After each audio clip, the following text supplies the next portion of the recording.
everybody, and welcome to another day of Dungeons and Dragons. How are you guys?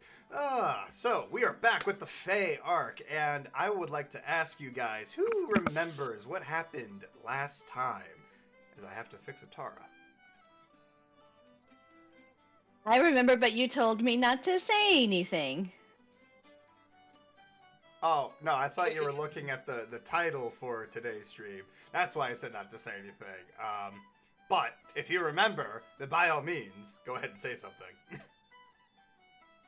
Well, we started off with Bobby and Alan arriving at the Kingdom of Yor in order to infiltrate Catherine's manor and free the rest of the Tabaxi pelt. Turns out that Catherine was freed, and back to business as usual in her manor, entertaining guests, including apparently a necromancer, and surprise, surprise, Harandir was there. Oh boy, Harandir was there. He wanted a body for some reason, and he was willing to give her control of some of the Taken in exchange. And we were not. They were not happy with that. So Alan proceeded to burn the manor, and Bobby got to freeing the rest of the Tabaxis. At first, they were not too motivated about leaving because they were like, "What's the point?" But Bobby and Alan managed to persuade them that this is their chance to be free, and through the power of bardic magic, they got convinced. So they made their escape, and as they were making their escape, Bobby found Magpie and got her out, but she was clawing at a coffin for some reason.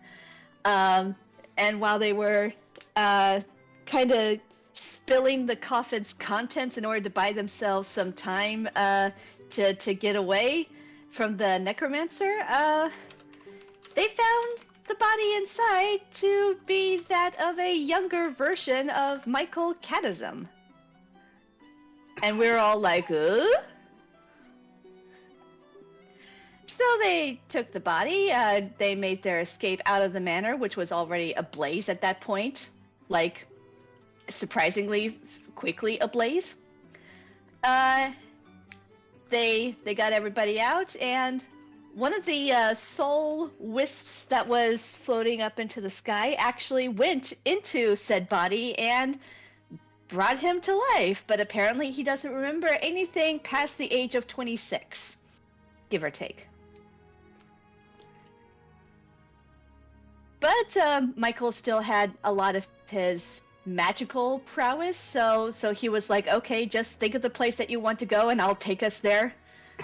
And through that, Bobby, Alan, the unicorn cart, and all the Tabaxis got to the island. Meanwhile, on the island, Rosalie was getting slightly better acquainted with Tara, wanting to ask Bayor some questions because that's Vamok's real name. And at that same time, at that moment, that was when the gate opened and the Tabaxis made it through. And we were very much surprised to see Michael alive. After a little bit of teasing on Bobby's part, some gentle questioning on Rosalie's part, and a little bit of exploring into the life journal that the deceased Michael had given Rosalie. We decided that we were going to keep Michael around because Bobby told us that Harandir was with Catherine, who, by the way, I forgot to mention, she's now dead. She's like officially dead. But you know, with necromancy, you can never be too sure. Where was I? Dead necromancy. Oh, the life journal. So we were after after that, that's when Harandir decided to show up, and he was demanding the journal. He was demanding the journal from Rosalie, and she did not like being bossed around by him. So she was like, I am not giving this to you under any circumstances. So he's like, I'll destroy this village, and uh, uh, tried to make good on that. And very convincing looking crater, but it later disappeared. So I think it was just an illusion.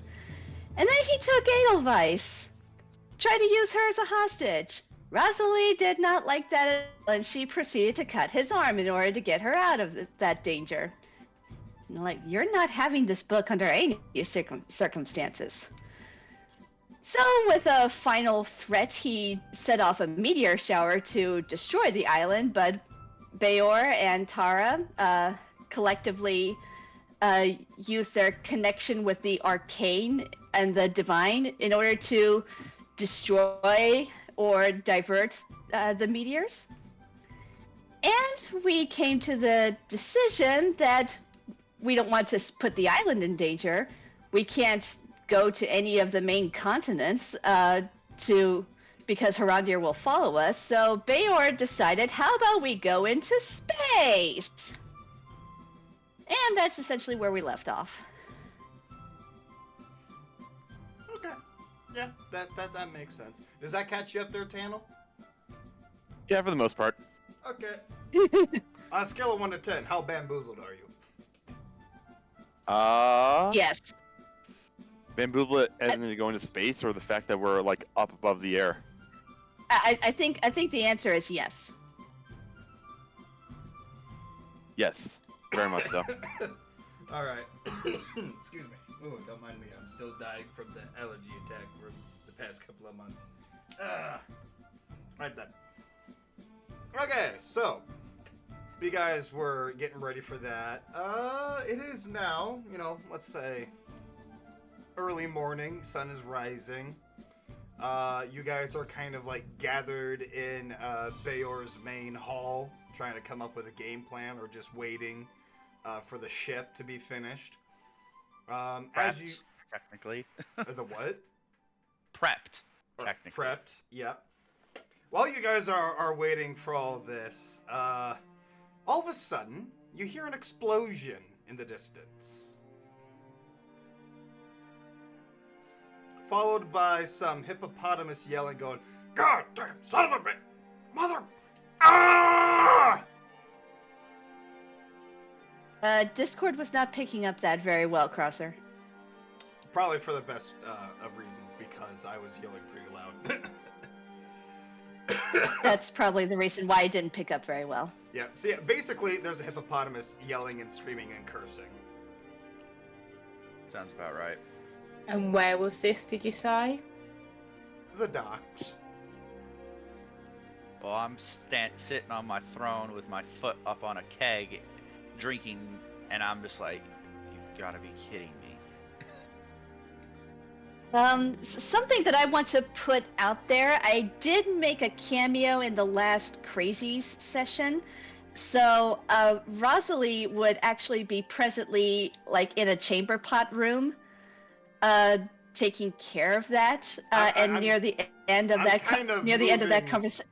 I'm kind of moving past all of that, so. Oh, okay. Yeah. Never mind then. It's all right. But yeah, so All right. What do you guys do? You hear the yelling and the screaming.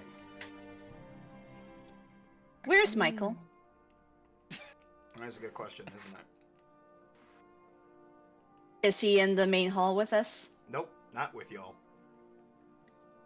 Yeah, I'm going to make a beeline for the docks, like a power walk. Not a run, but like a power walk.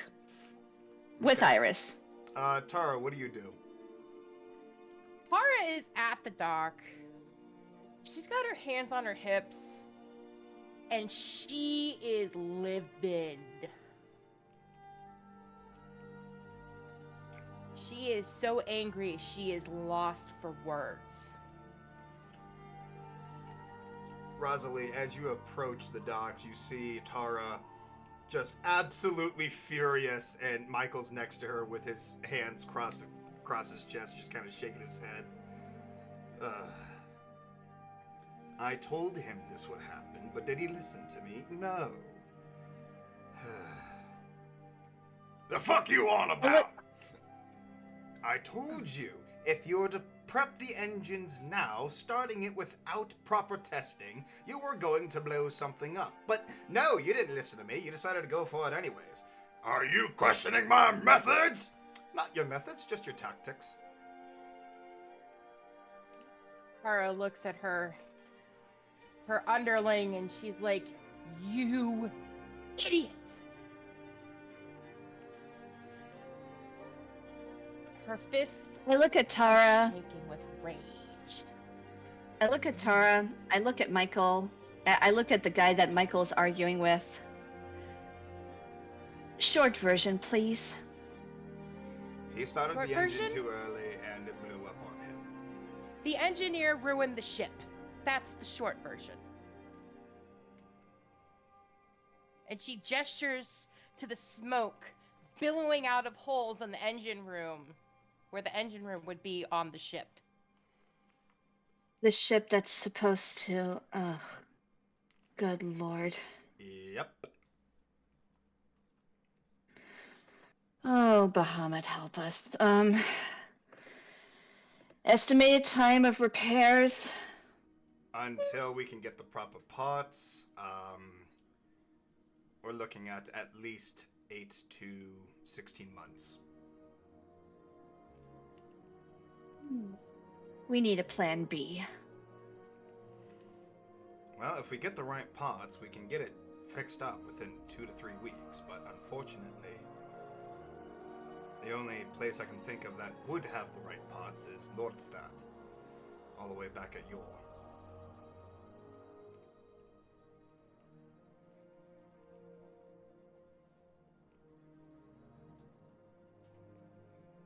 Kara points to Michael, and then she points to the engineer. You two, I don't care what it takes, fix this. Also, engineer, Michael's in charge now of fixing the engine. But! If you want to keep your job, you will do what he says. Fine! He just stomps back into his room like an angry baby. Kara looks at Michael. Are you okay with this? I'm perfectly fine with this. I just need to take a quick field trip back to Yor. If everyone else is Okay. fine with that.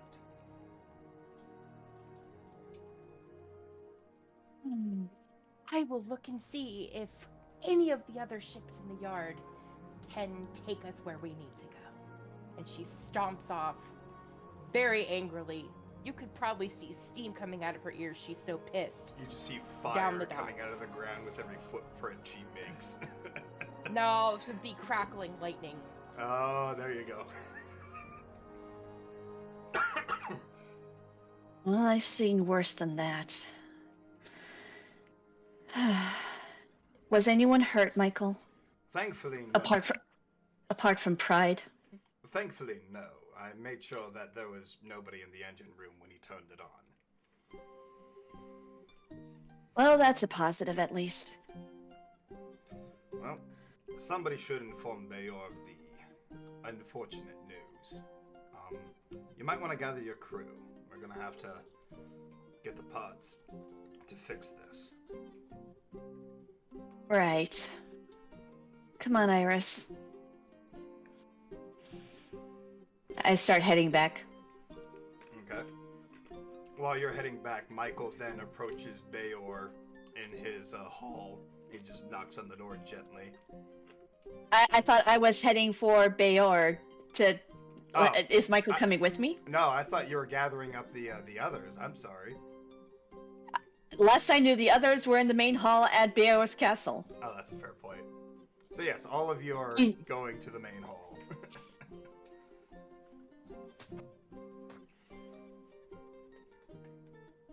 Bayor. So, Bayor, bad news or worse news? Unfortunately. Neither news. Well, then we'll just shut our traps and we'll be going then. By the way, do you fancy a trip? Bayor?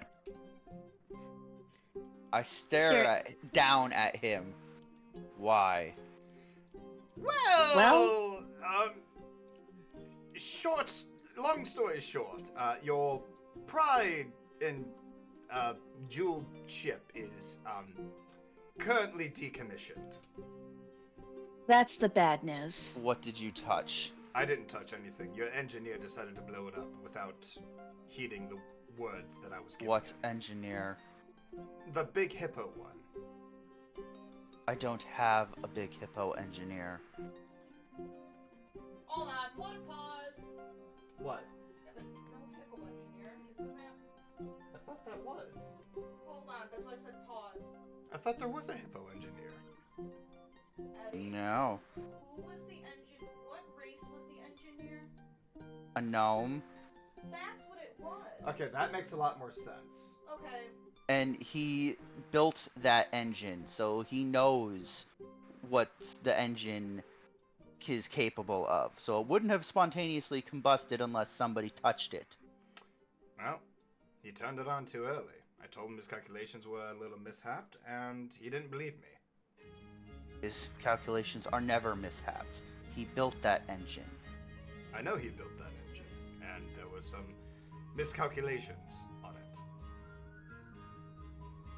And I don't believe you.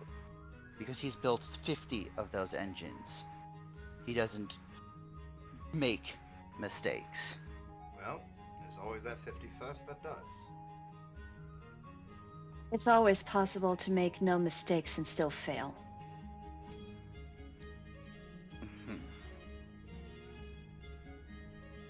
Either way, the engine's destroyed, and we're gonna have to go get the parts. That's the worst news. Mm-hmm. We have to go to the Kingdom of Yor, particularly the city of Nordstadt. That's where the parts would be. And I am not looking forward to going to Yor. Well, I'm gonna toss my drink across the room, grab the maul and axe I have next to me, and walk out towards the ship, not really saying much. Just frustrated looking, grumbling.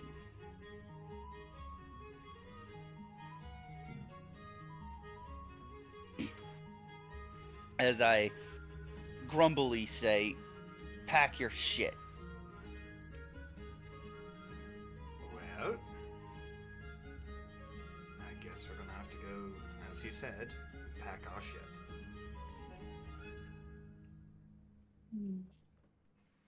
Right then,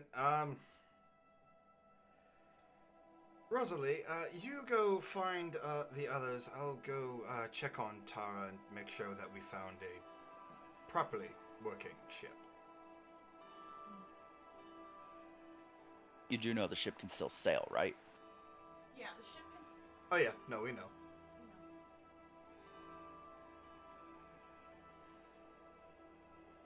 Right.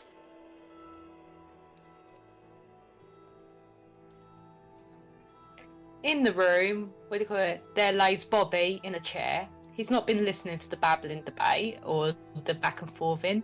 He's got very dark bags under his eyes as if he hasn't had any sleep in days. So he's just leaning his head back. His eyes are open, but it looks like there's no life in him. He's just dead on the inside.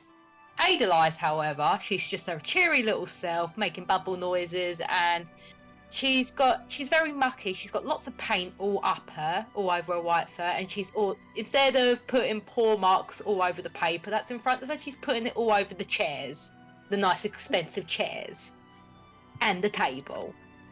And she looks very happy with herself.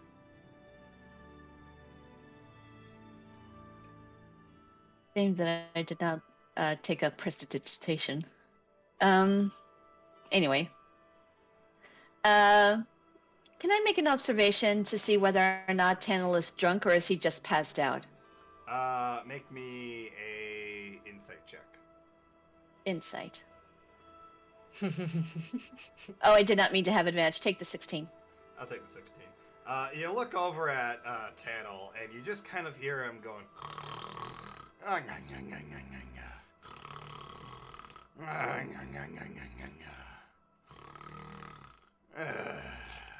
as he's like snoring away the night. Do I smell booze breath? You very much smell booze breath. Lay on hands.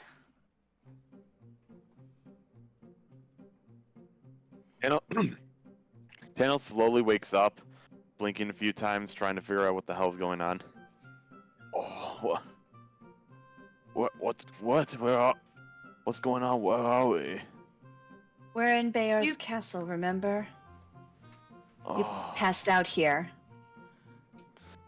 oh my God. Tano, I Bobby. want you to make a perception check at a disadvantage. Perception at disadvantage. 1 second. Bobby makes a dry chuckle and he leans his head to one side as if he's looking at the centaur. He was like, "You've been on a bender. You're such a fucking lightweight. Useless." Okay. You feel something on your hindquarters. Something wet. Ew. What's going on? Who's touching my butt? When you go to touch, you see just an array of colors. Your hindquarters has been pressed with many colorful paw markings all over with paint. Oh, And all feel- you see is you- Edelweiss clapping her hands, happily giggling. You've got a "I cutie see." mark.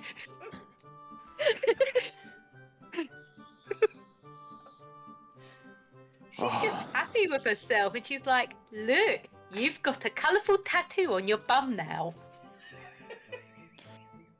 Oh, Wait. Dawn. what?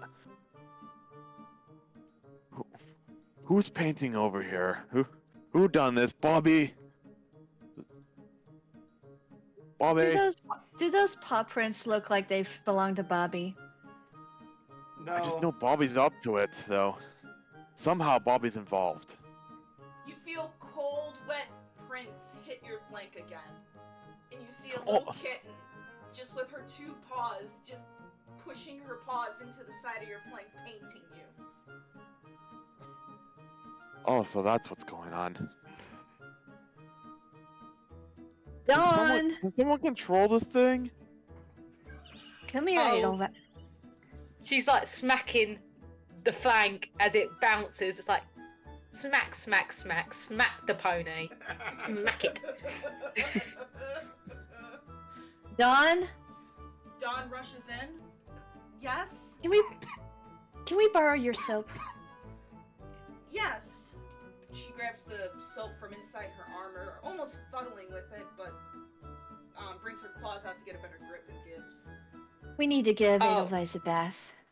Oh, Adelize looks. She just stops what she's doing. Her eyes just go and she just notices the soap. She tries to waddle out of there as if she's escaping.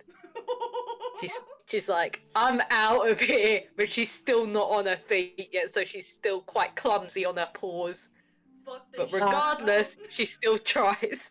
Yeah, I'm gonna have Iris kind of circle her and kind of corral her without actually touching her.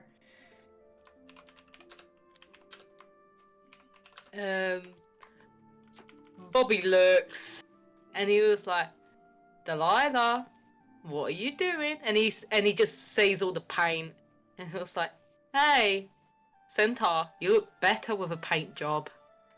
Oh, piss off. Language in front of the kittens. That's rude. And Bobby gets up. He cracks his back. He looks really tired at this rate. And he gets on all fours and walks on all threes and walks over to Adelize and picks her up by the scruff. She's thrown a little tantrum. And he was like, He was like, "Little madam." And he walks over to Dawn. Dawn Let's takes get- the painted kitten in her hands. I'll help you, Dawn. Let's give her a bath. She nods and follows Rosalie out, elderwise, who's starting to kick and whine. All right, sweetheart, we won't hurt you. Bobby walks over to the centaur, and he was like, so what can you remember, what you can't? Because you've been on a bender for a little while. You're more drunk than sober, just lately. Have you got a problem? I think you have a problem. Ah, denial. That's the first step in realizing you've got a problem. It's not a problem if I don't think it's a problem.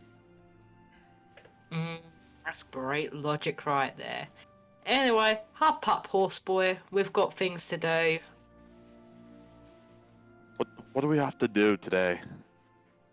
I really wasn't listening. Apparently we gotta look for something, because something blew up and it went.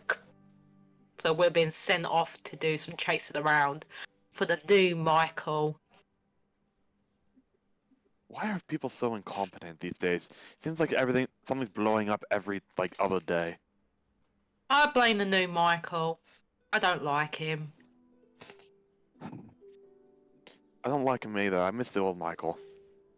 I know, right? I'm glad someone's on the same page. Let's pick on him a little bit more. Apparently, what do you call it? Magic Deer Boy wants him. Don't know why. He's a fucking pain in the ass. He can have him for all I care, but yeah. He shrugs and he's like, "Come on then, horse boy. Let's go and do what we need to do." Okay. Tano slowly stands up, but his legs are very shaky.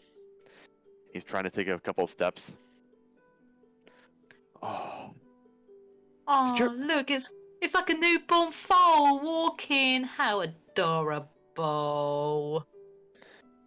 Tano hits Bobby with his hoof very hard. Oh! Okay, roll an attack. Roll an unarmed attack. That Yep. would be hooves. Just say roll hooves, and then we'll take half the damage of that because it's one hoof.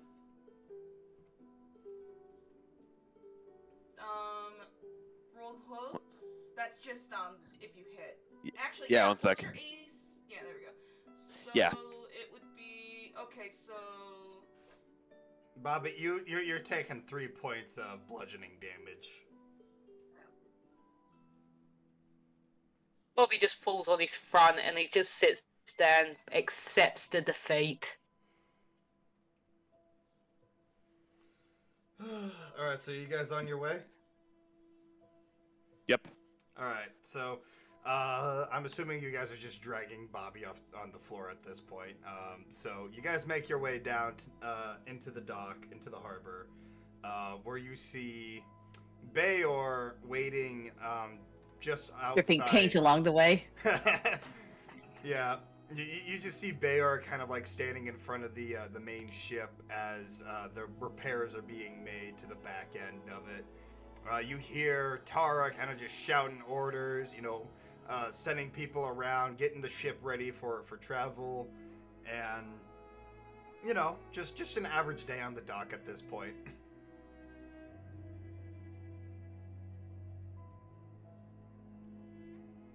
Except Tara's angry for once. Yeah, That's not an average day on the dock. Yeah, no, Tara is just furious, and you can see on everybody's faces that they are terrified.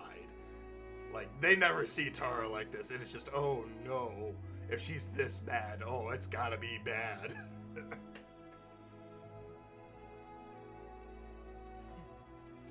Tara is actually now chasing the gnome engineer below deck, Syndrome. yelling at him, telling him what an idiot he is for blowing up the ship. I'm sorry! I'm so sorry! I didn't mean it! I didn't mean it! Look, getting ready for space travel is completely out of my league. It's one thing for seafaring, it's another thing for space! You do know he's been to space before, right? No, I don't. That's why I said he's... Never mind.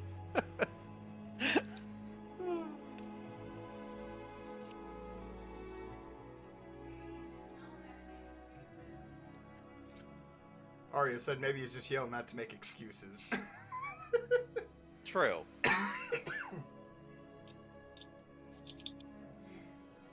plus, the atmosphere in here is very different. It's nothing like back home. Ah, stop it! I'm sorry. And at this point, you hear Tara accuse him of being drunk while tinkering with the engine.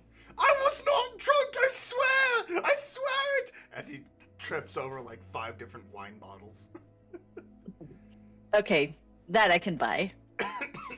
Did you have a drinking contest with the horse person out there? No, Sorry, we Centaur? didn't. I swear we didn't. And then you just see a centaur walking. Is like, yeah, we did, man. It was great. It would have been Zhao Kai Chen, the Pandaren chef. Remember? Who? Oh, My chef, the ship's chef, the Pandaren chef. She was referring to Tannel. Yeah. Well, Tannel could have been Tannel? involved. There could be other centaurs here. Wow. We've got all about Tano. Don't worry, Tano. I'll give you extra attention today. I remember Tannel. She remember meeting him and he was drunk off his butt. She remembers that. That's why she's accusing the gnome of having a drinking contest with him. she was the first one to see Tannel. We are all over the place today. That's okay. All right. Tannel just walks in, sees the gnome like, hey, there's a lightweight that can't hold his liquor. I can't hold my liquor. The gnome sees the colorful bootyliciousness of the horse's flank. Look at you. You fell flat on your ass over there. Oh, piss Tara off. takes in the colorful flank and she's like, were you going for some type of artistic redesign of your fur coat? Character question: are there like obvious paw print markings on Tannel because Edelweiss was using her paws to? Yeah, there are Smears and definitely paw prints. obvious paw prints. Or were you having fun with one of the tabaxis on the island? As if. No, it's just one of Bobby's things. Isn't Bobby a tabaxi? Fuck. Somebody clip that shit. See? He was drunker than me.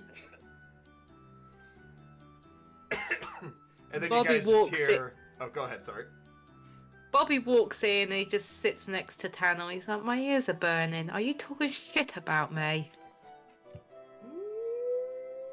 I always talk shit about you. Wait. Tara takes a moment and she looks at Bobby and then she looks at the paw prints on Tannel. Those paw prints on her flank are way too small to be this one's. Yeah, it's not this one. As if. It's one of the kittens. There's Oh, more no. than one kitten. Oh no. Oh no. Bobby just looks up and he was like, I mean, wait, there's more than one kitten? I mean, I'm the first to hear Bobby this. did rescue his pelt from a breeding hoarding situation. But you only They have wouldn't- one. I always see two standing right next to each other and mimicking the exact same thing. Bobby just looks up. His head's gone right up. He's just sitting, looking up, and his head tilts a bit, and he's like, Tano, I do really feel concerned about you sometimes. You really should talk to somebody. This is not normal behavior. Oh, but what else am I gonna do? We're not on the ground. I don't know what's going on anymore. Just leave me be. You guys just hear yelling from inside the ship. Would you pipe down out there? I'm trying to work here. Oh, piss off! You piss off. No. No, you piss off, and your mother too. My mother's Tara. dead, thank you. Tara sticks her head inside the engine room. Shut up and get back to work. What do you think I'm doing in here? I can't work under these conditions. They're yapping about. I work in quiet conditions. Get used to it. Fine. You're on a freaking ship. Fine. She slams the door. Honestly, Cussed I'm no surrounded by technology. idiots. This is Bayor's fault. She points her finger at Bayor. This is your fault. At this point, I don't even argue. I'm just like, uh-huh. She takes a deep, calming breath and stomps back to the main deck. Bobby waits for her to go, and he's like, she scares me. I like it.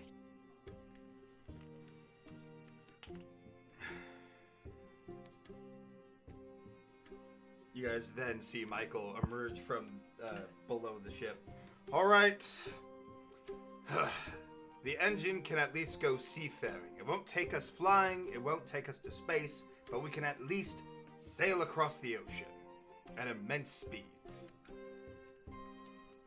Thank God. I don't want to fly anymore.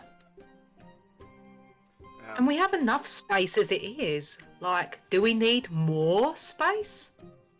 Do you really want me to answer that question for you?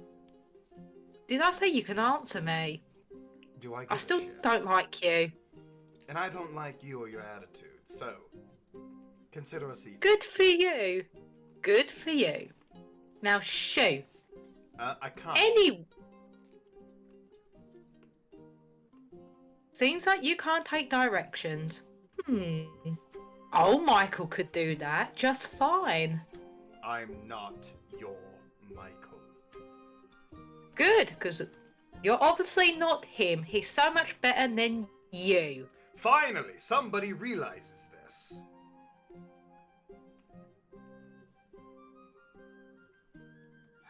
Who's been saying you're the old Michael then? Just shut up. No. Sorry, I can't do that for you. But if you want, I could just choose to ignore you. Whatever you prefer. Either way, we're ready to go. I'm going below deck if anybody needs me. Nope, I don't think anyone will. Have a good time. Bye-bye. He then just flips you the finger before going below deck. Oh, you want me to suck on that? I don't mind. It looks sore. Oh my god! He's already below deck at this point. He didn't even hear that. He's just choosing to ignore Bobby at this point. Bobby just watches him and he just looks a bit sad. He's like, I really do miss the old Michael. Why did the cunt have to die?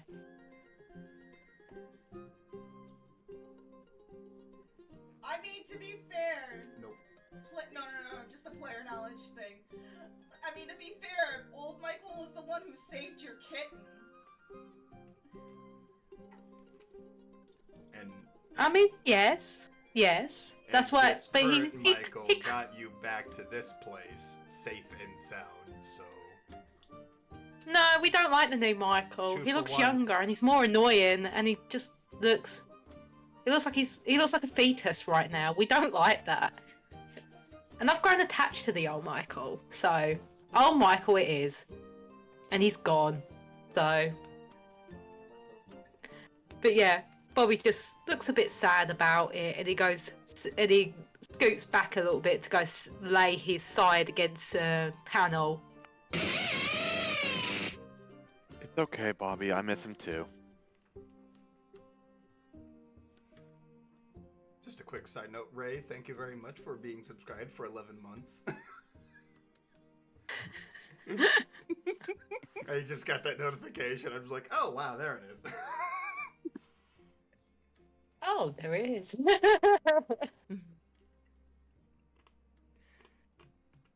Meanwhile, at Bayor's castle, scrubby, scrubby, scrubby. There we Yes, go. The scrubby, scrubby, scrubby. So the It's ship. all nice and clean. So the ship at this point is basically ready for sailing. So whenever you guys decide to leave, that is up to you. Edelweiss is not happy. She's not happy whatsoever. She's being washed. She hates water. She's just throwing a fit about it. But she's also accepted her defeat and just like, I'm not going to go and attack. I'm not going to attack Auntie Rosalie. I'll just let her get on with it and then she'll leave me alone and pamper me afterwards. I will forgive her eventually. Dawn puts like a Give her a nice warm towel to dry her off, and a good brush to give her like a good brushing on her fur. Make sure it's all nice and clean. and then Dawn puts She a just- bow on top of her head. Oh, she just looks at this bow and she's just trying to reach her little arms to go and pull it off. She's not happy with this. She's just. And she even goes and taps at Dawn's paw and hisses as if she's in a foul mood. Dawn just kind of chuckles Hey, a Edelweiss. little bit, and then just nuzzles the top of Edelweiss's head. You'll feel better, I promise. There was just a death glare looking up. Death kitten glare. She's just like, mm-hmm. You just hear under Wait. her breath, "Not the mama." Not the mama. Oh no, don't give Edelweiss a frying pan, please. Too late.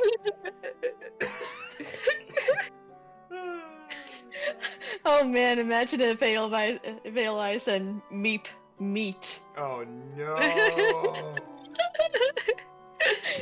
Anyway. That is a chaotic Yeah. moment waiting to happen. She's just not happy, and she's just like, let's just get on with this. And she's trying to reach up to her bow and trying to pull it off, but no prevail. I think this dress looks really nice on you. Really compliments your white fur. And your beautiful blue eyes. There we go. Alright. Let's take you back to Bobby. Dawn. Come on, Iris. Get ahead for the dock, since that's where we figure that Bobby's at. Okay, so you guys get to the docks and you see all the preparations that everyone else has been making.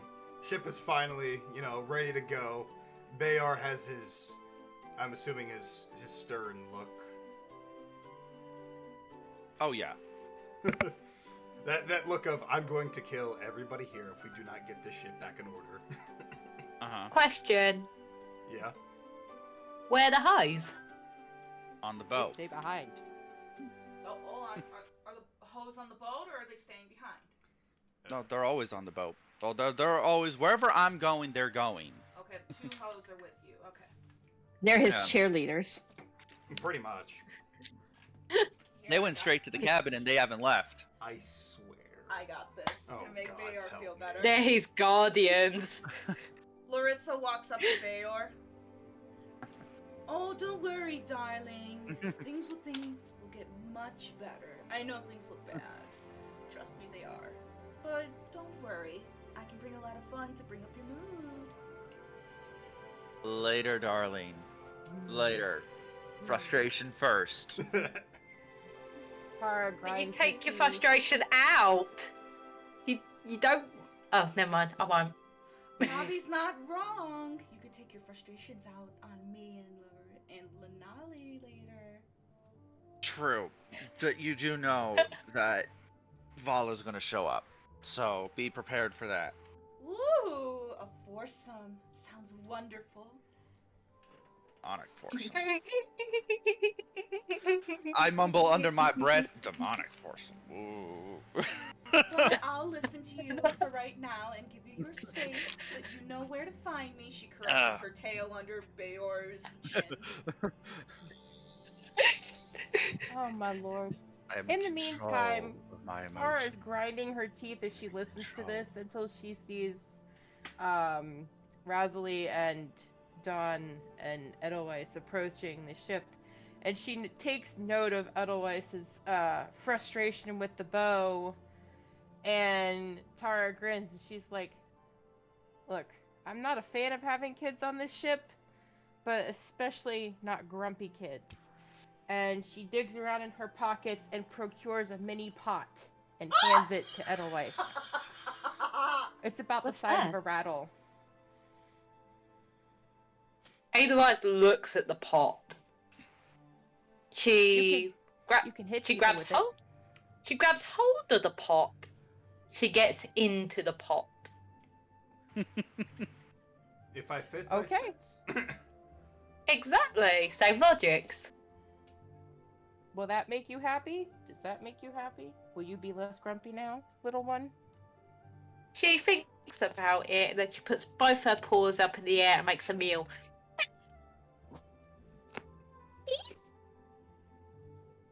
Karok, Krexagal, and what was the other dude's name? I don't know. You named them. Borad come over, and they're like they come and see the child that they more or less babysat and entertained on the voyage over here.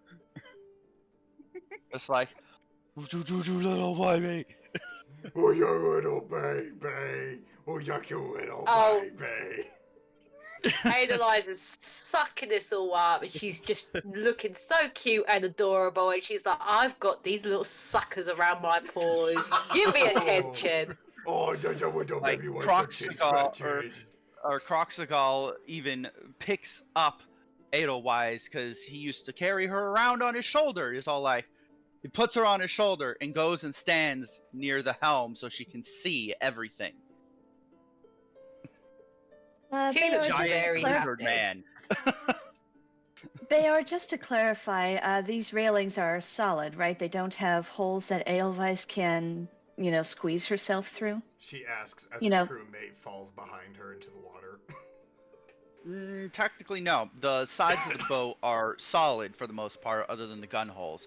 But the banister that goes over in front of the what do you call it? The helm, the steering wheel, is what you'd normally think of a railing. You know those railings we have on the sides on the buildings in Ark. Yeah. They're like that basically.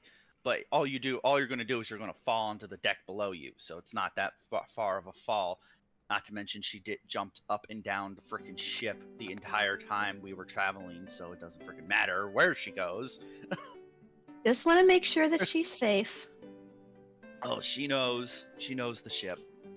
She played hide and seek with the ship. God. Oh my. As That's everyone's a, all That's a terrifying as you see, thought. as you see With the the entire ship. crew, well, the crew, the ship, everything.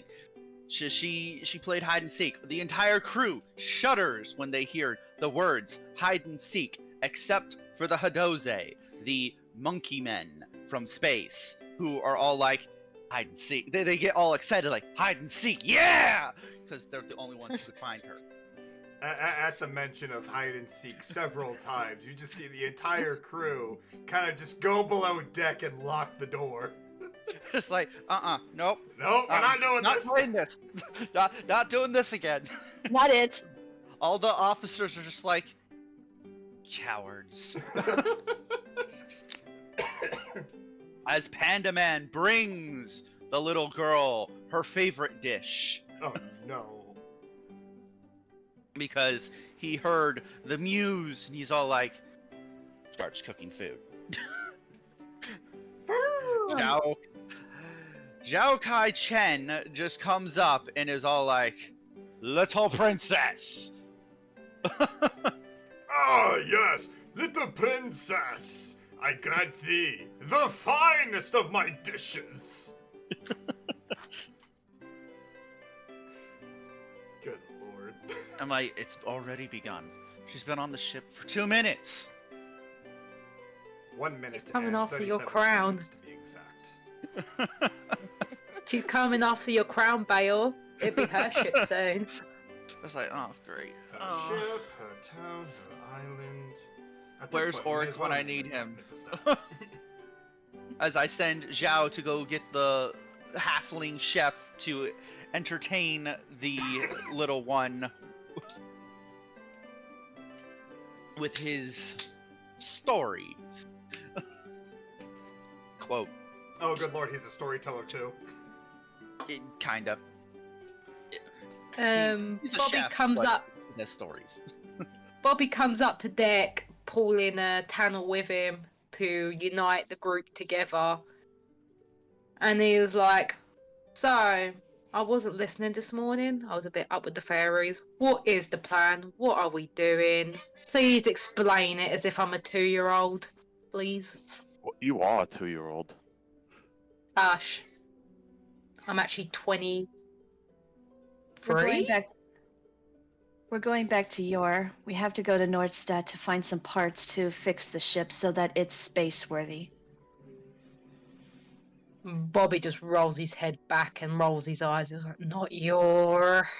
I know, I'm not looking forward to it either. Do we have to go to space? One of the I crew- don't want to I ahead. don't want to endanger the main continents by luring Harandir there. Fair point. Let's get it over and done with, I suppose. I think the sooner we get what we need and come back, the better it is. But knowing our luck, we'll be there for years. Are we ready to go? Are we fully stocked? Is the ship seaworthy? Where's Tara? Hopefully she's burned most of her frustrations out by now. Tara is leaning over the railing on the far side of the deck. If anybody speaks Draconic, they can hear her talking to somebody or something in Draconic looking down into the water. Now gives her a fish for her friend. And if anybody approaches her and leans over the railing, they will see a bright blue dragon-shaped head with white spikes poking out of the water, looking up at her. Bobby does that. He looks up. He takes a step back and she's like, she's very scary. She's a scary dragon lady. No, thank you.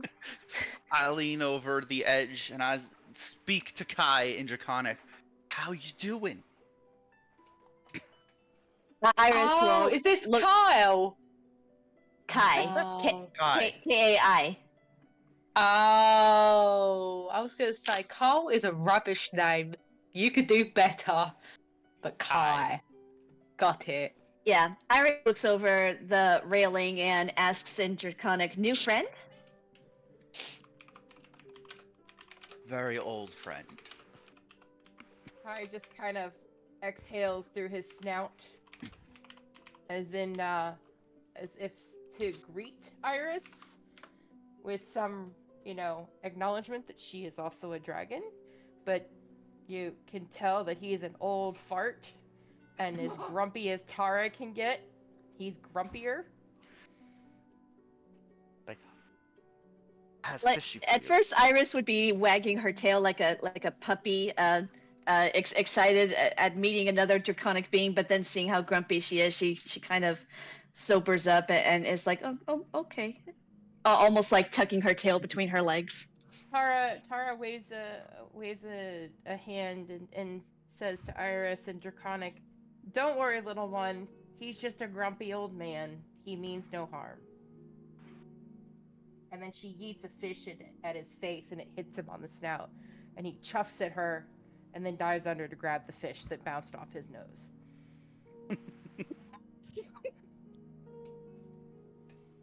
I go rummaging for big fishy that I bought for the Kai.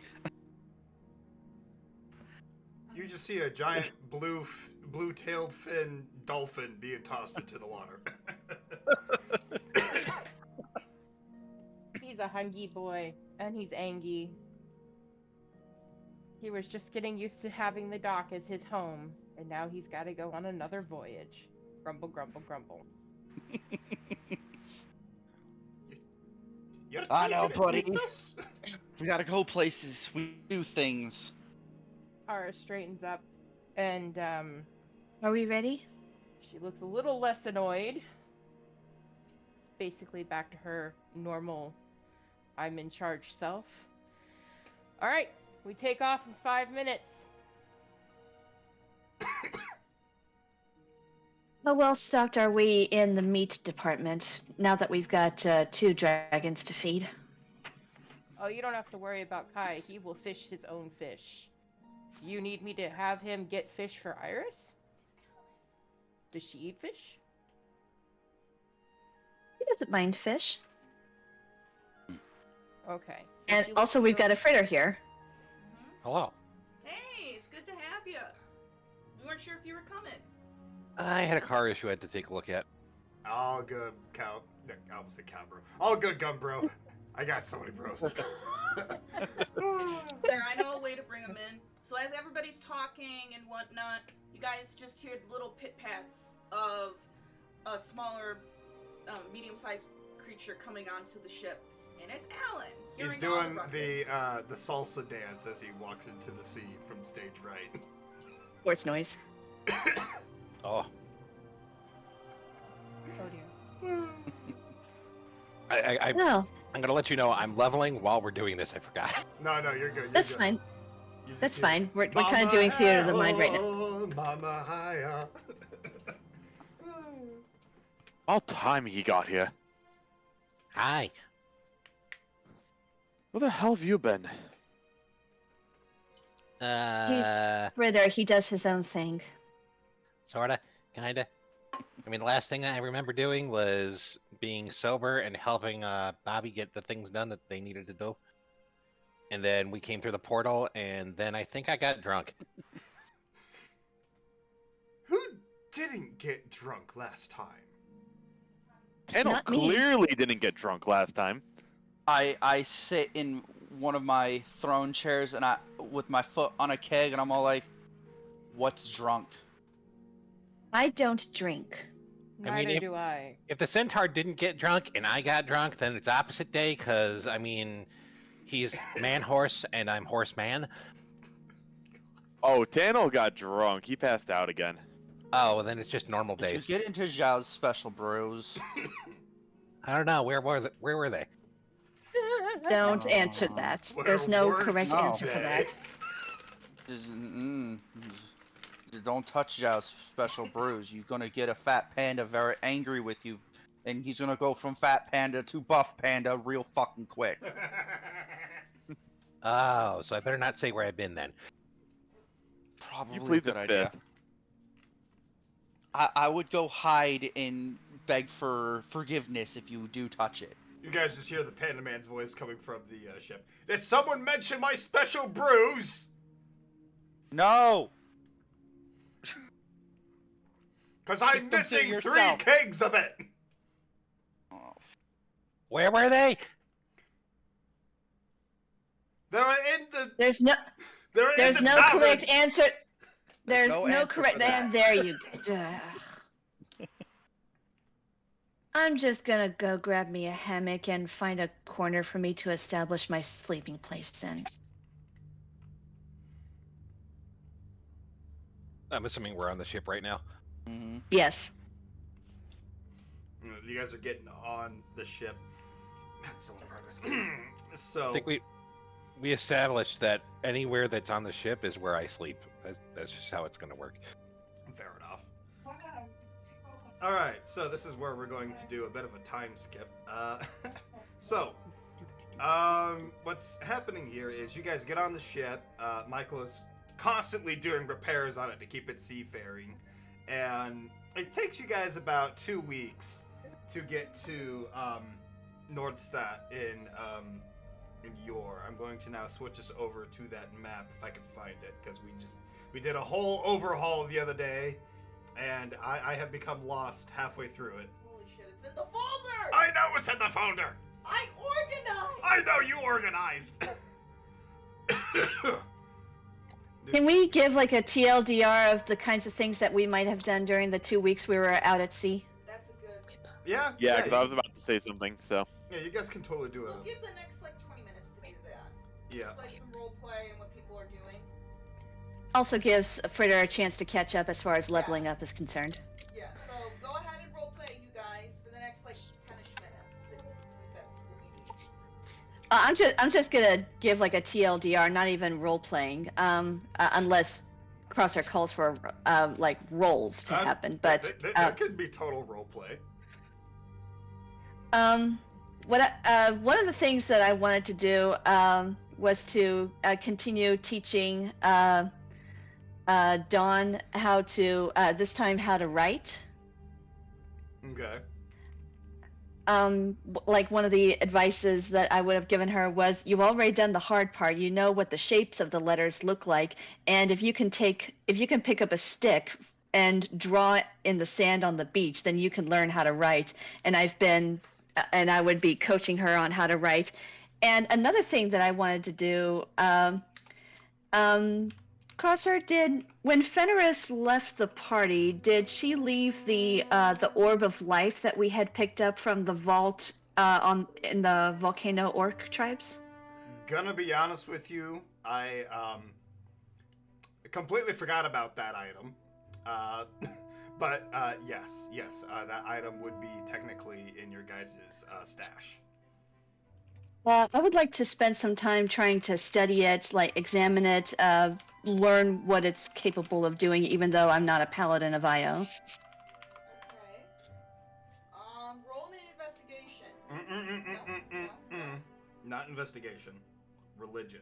Oh, that's a good one. Okay. Wrong call. Religion. Good thing I Sorry. multi-classed it into Bard. Normal. Yeah, normal. What are you up to, Bobby? No, just Yeah. anytime when Dawn has her little writing lessons, Adelize will be there. Obviously, she wouldn't write, but she would be very fascinated playing with sticks and painting and just doing little farty things. But she's a very eager thing and wants to learn. So she just watches and mimics, even though she does a useless job at it. Mm-hmm. But she draws pretty circles, let's say that. Okay. So, Rosalie, as far as your religion check goes, you're kind of observing it over the couple of weeks, and you don't really get like any faint or mystical vibes off of it. As far as you're concerned, this is just a green jewel that kind of like gives off a prismatic glow.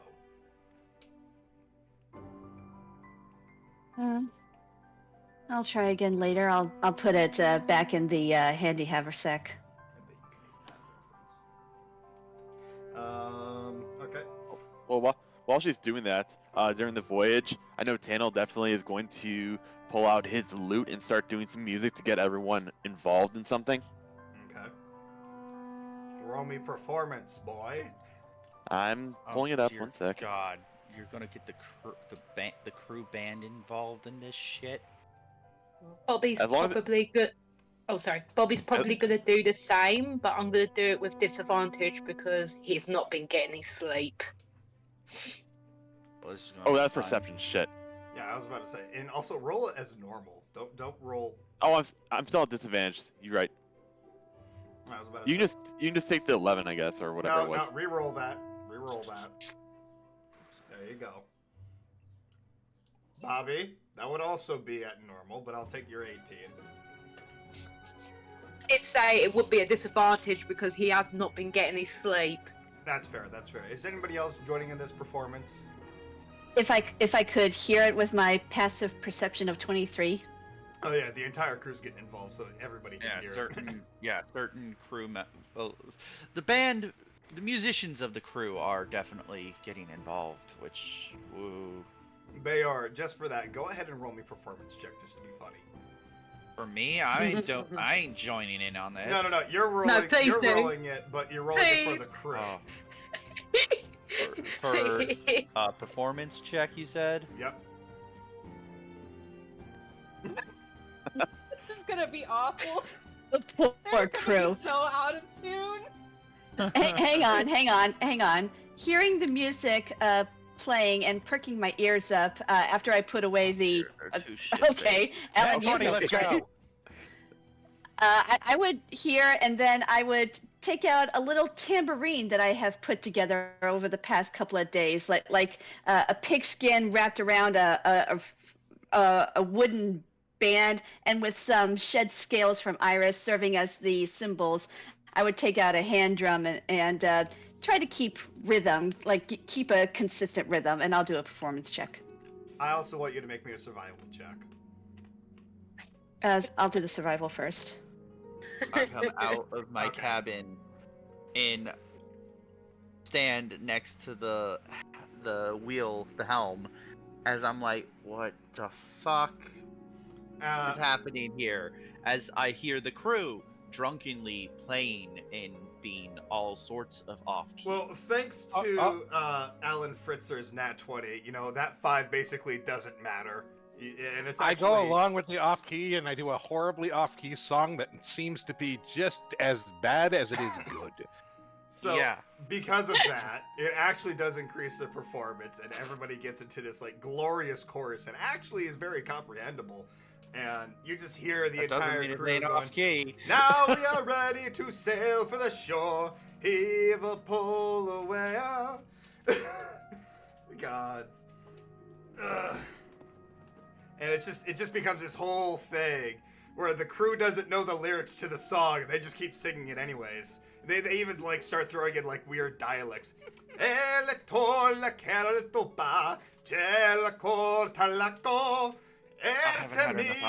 for this. I've walked back into my cabin and slammed the doors. What language is that, by the way, Crosser? Absolute gibberish. I'm just throwing shit together. Oh no! It's a drunk language.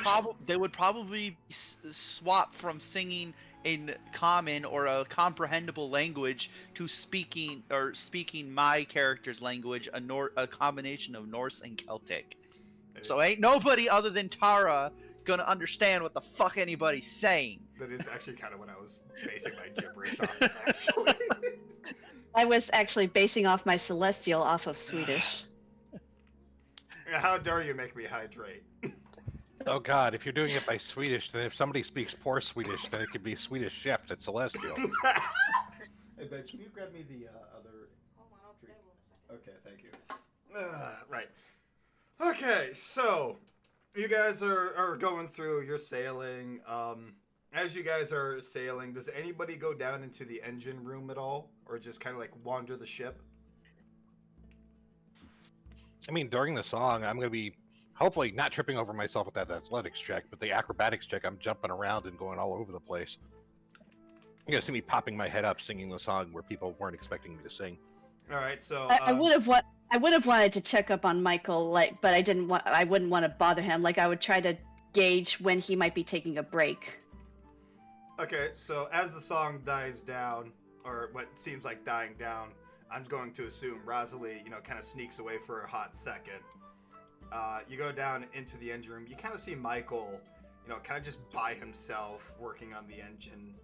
He's just not really crouched. He's kind of like sitting down, knees crossed in front of him, and he's got this like strange device as he's like scanning around. A big light and a sound coming out of it, and he's just like messing with some things, putting pieces and parts together. Sparks are, kind of like emanating from the engine. He's just trying to keep it together. God, son of a bitch. And as you walk into the room, here comes Alan kind of just doing somersaults into the room, looks around, sees the vibe, and is like, never mind, and then jumps right back out and going back to his usual tune.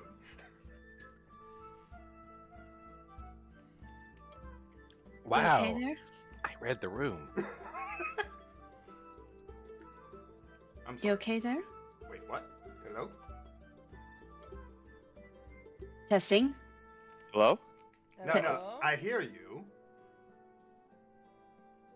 What are you doing? So okay, okay, you were doing the hello. Wait, testing. Like, okay, Yeah, because he's that was clearly in not character. paying attention.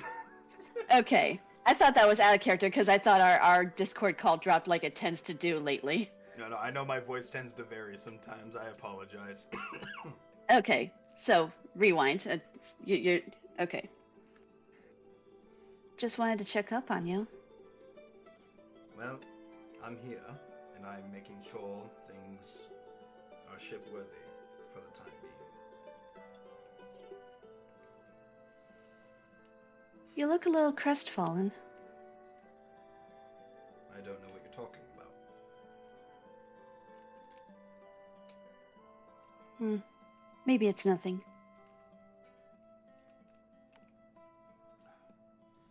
Your Michael. What was he like?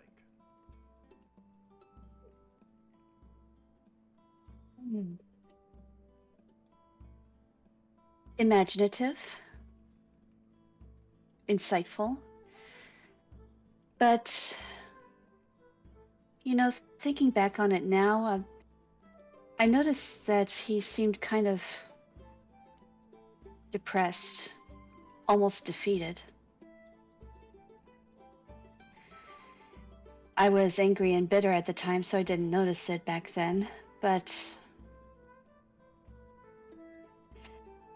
his main motivation for it to keep going was to try to rectify certain mistakes that he made. What kind of mistakes did he make?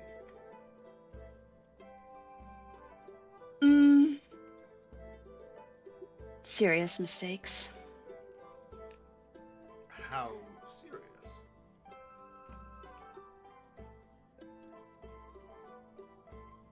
You ever have those moments where you think back at a certain event and you constantly think to yourself, I could have, I would have, I should have, but I didn't, and now what's happened is my fault? Actually, yes. Sort of. Multiply that by 100 or so.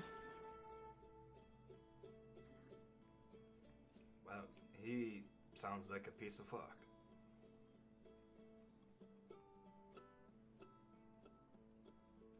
He was. But Nelson never gave up on him. My brother? Yes. Even when he didn't believe in himself anymore, Nelson always believed in him.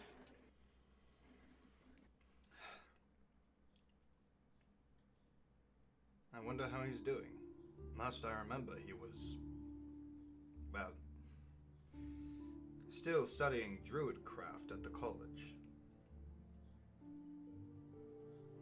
Well, I don't know what he was studying at the college or what he did or much of what he did before I met him. But as far as I know, he's doing relatively well. He is currently somewhere. I honestly don't know where. He was traveling with us, but then we got magically separated. I would imagine. And she has this expression on her face like she's a mixture of confused and concerned. Well, I have an acquaintance who was supposed to be on a peace envoy to the Dwarven Empire. And when I made contact with that acquaintance a few days ago, I heard Nelson's voice. That meant that he was now traveling with that group. And I heard a lot of chaos happening in the background. I can only imagine the devastation that might be going on in the Dwarven Empire. That does sound like my brother. Always breeding chaos wherever he goes. Can you do me a favor? Can you grab some of those pots for me? Certainly. Thank you. Well, Is this the proper size? no, I need a slightly bigger cog for this, unfortunately. There we go. Yes, and Here we I'm are. going to need like 3 different electrodes. Sorry, I didn't mean to interrupt. I need to make sure this engine stays working. I'm sorry, I'm not too familiar with technology. What's an electrode? It's those smaller devices with the brass ends that have glass and wires in the center. I carefully pick one up, place it in my hand, and I pick up a second one and carefully carry it in my other hand. These? Yes, perfect, thank you. Gnome really did a number on this section. He definitely knew what he was doing, but in 3 or 2 different wrong ways. Definitely was trouble making this thing. Now, I probably should confess something. Yes? But I need to ask first, have you ever had what seems like, I don't know, some kind of vivid dream with like a divine deity or something? I have had one. Not too long ago. About a month ago. Oh, what was that like?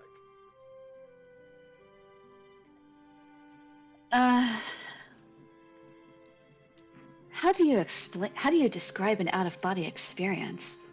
And I give like a half chuckle as I ask myself this question. Fair point. Needless to say, I had a bit of a nightmare the other day. Wasn't fun. There Nightmare? there was some rather interesting details.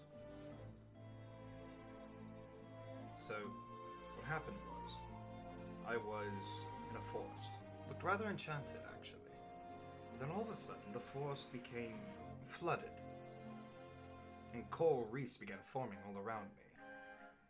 There was a piano buried deep within the water. Beyond the piano, there was a door, and once through it, I found what looks to be like, I don't know, some kind of blue orb of sorts, with a sort of prismatic energy coming from it. Not entirely sure what it was, but after that, I stood face to face with what seemed to be an enormous creature, towering over me, as if it was the size of the earth itself. Not entirely sure what to make of it, but I figured should tell someone. And God knows, Io knows I don't like that Bobby character. He does have his obnoxious moments, but he does have his moments where how to put it? He does his own thing, but sometimes his own thing ends up being for a good cause. I suppose. Look, I know you're very fond of the Michael that was traveling with you, but I'm not him. I kind of look down. Just saying out of retrospect. I'm not him. I don't think I can ever be him.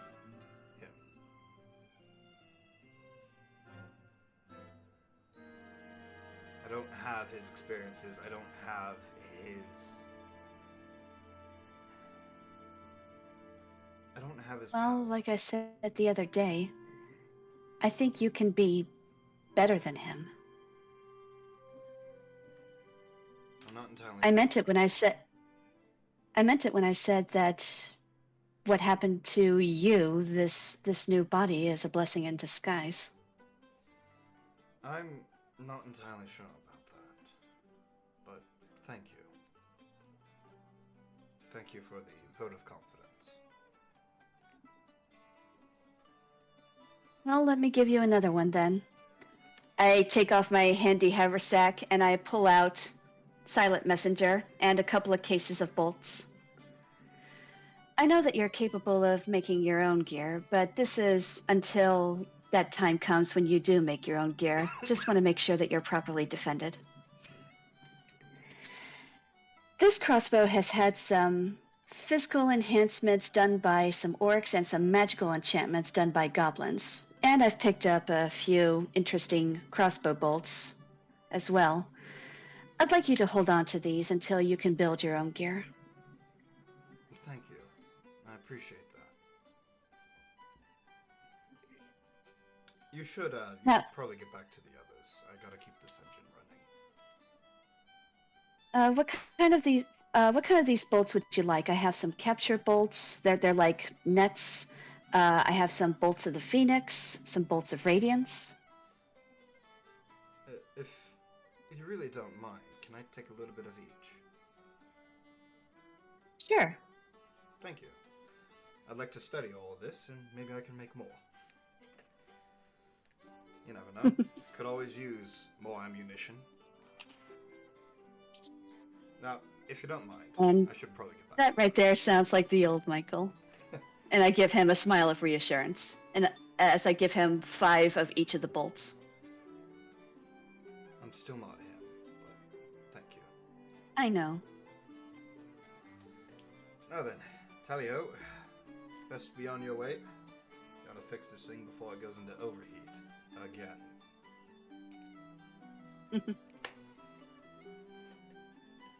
And I head back up. Does anybody else want to do anything else before we get to everything else? I think we said our bit in the In the chat. in the The text chat. chat. Yeah. Oh yeah, I see Yeah. all that. Ara is just amazed that Michael can zone out to the point where he doesn't even realize that he's surrounded by gnomes. Well, they are short.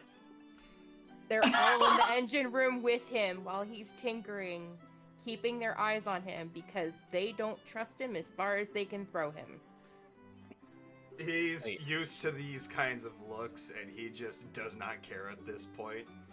He's been studying in the Order of Scribes at this point in his memory life, I'll say, to where people would always give him like offhanded looks and say things under their breath around him, and just not so nice things. So he's used to it. They're not saying anything, they're just watching him very carefully because I just now noticed that Dawn's not on the map. artificer gnomes generally don't like to share their technology and tinkerings with other people they don't know. Specifically our engineer crew. Especially when they're not Glaze. doesn't use stuff from this planet. Yeah, look, if the gnomes get out of line, just tell them I'll deal with them because it's the land of footballs and I know how to kick. It's not the gnomes we have to worry about. Who do we have to worry about?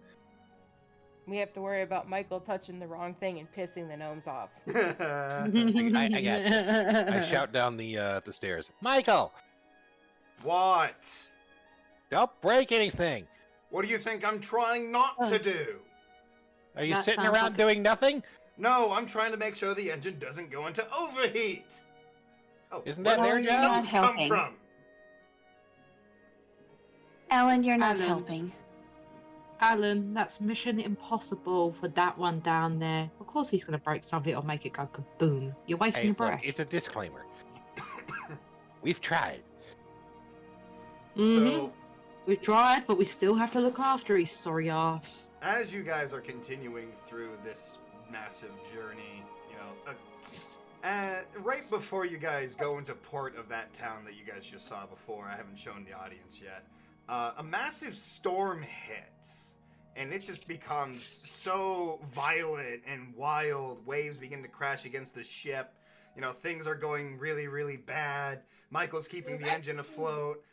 Pieces of the ship become torn off, and you guys just barely make it into the dock as the storm subsides. I fell off the boat. Man You fall off the overboard! boat. You're a monk. I know. I start running on the water and I get back on the boat. Oh goodness. Did So- you though?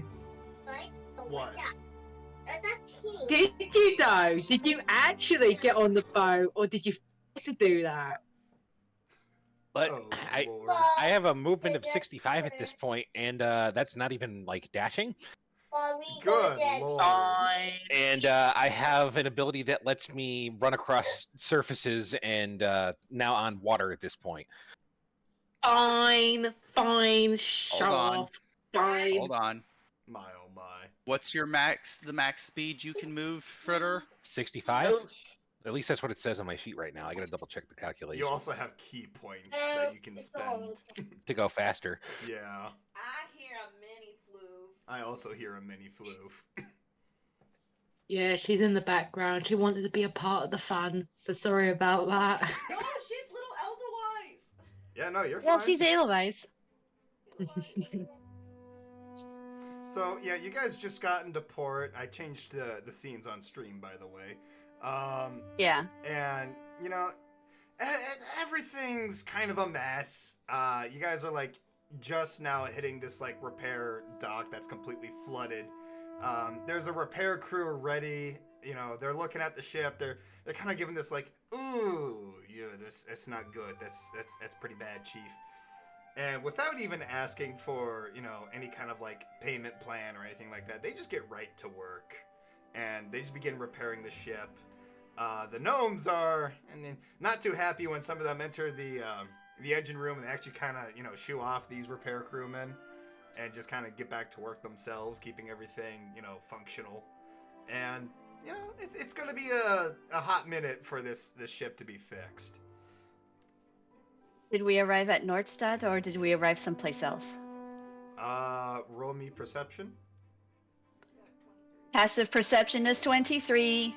Fair point, Grr. You're looking around and you do happen to see a sign, you know, on the side inside the repair shop where it says Nordstadt's Docking Repair Shop. So we are at Nordstadt. Yes, so you guys did make it to Nordstadt. The canals are a bit flooded. The high tide has come in. People are kind of going about it like it's an average Tuesday. Well, we made it here alive, and at least we have not encountered a kraken or anything of the kind. We probably have Kai to thank for that. Yes, you probably do have Kai to thank for that. As well as the handy crew that Bayor has hired. So yes, you guys are now in the docked area. Everything's all flooded. There's a crew captain kind of just looking at Bayor, and he's just yelling out, "Oi! Is this bloody mess your fault?"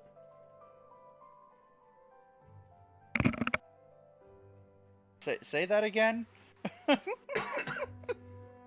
I didn't understand any. Me Repeat neither.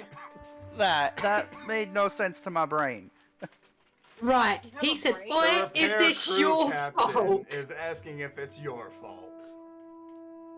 Is what the our ship? fault? Oh yeah, that crew ain't touching my ship, by the way. And why not? We're basically offering our services for free here. As the crew proceeds to stand there and stare at them like, "This is our ship. You ain't touching it. Fair enough. We fixed it." Fair enough. Well, at least grant you access to all of our repair tools just to make the job a little bit easier on you. They kind of look at the tools. They're like, "Leave them on the docks." Very well. Are you guys going to need some assistance getting out of the flooded waters?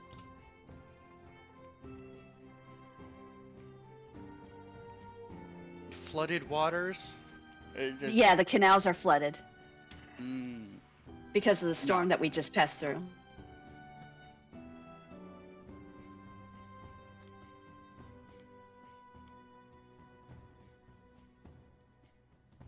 We're gonna have to do repairs before we do anything Yeah. else. Yeah.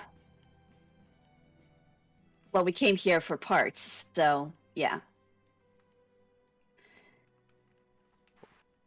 By the way, Is there at least like some? Do they have at least like some kind of gangplank that they could place on the ship so that we could like disembark, We have that or ourselves. or some kind of ramp? Okay. Either or. That's built into the side of the ship. One of the dudes hits a button and you just see a ramp essentially shoot out, like kind of unroll itself, but kind of shoot out straight to the dock. It's like, there's your ramp. Tara looks at the shipwright and decides to answer the question while everybody else is debating around her.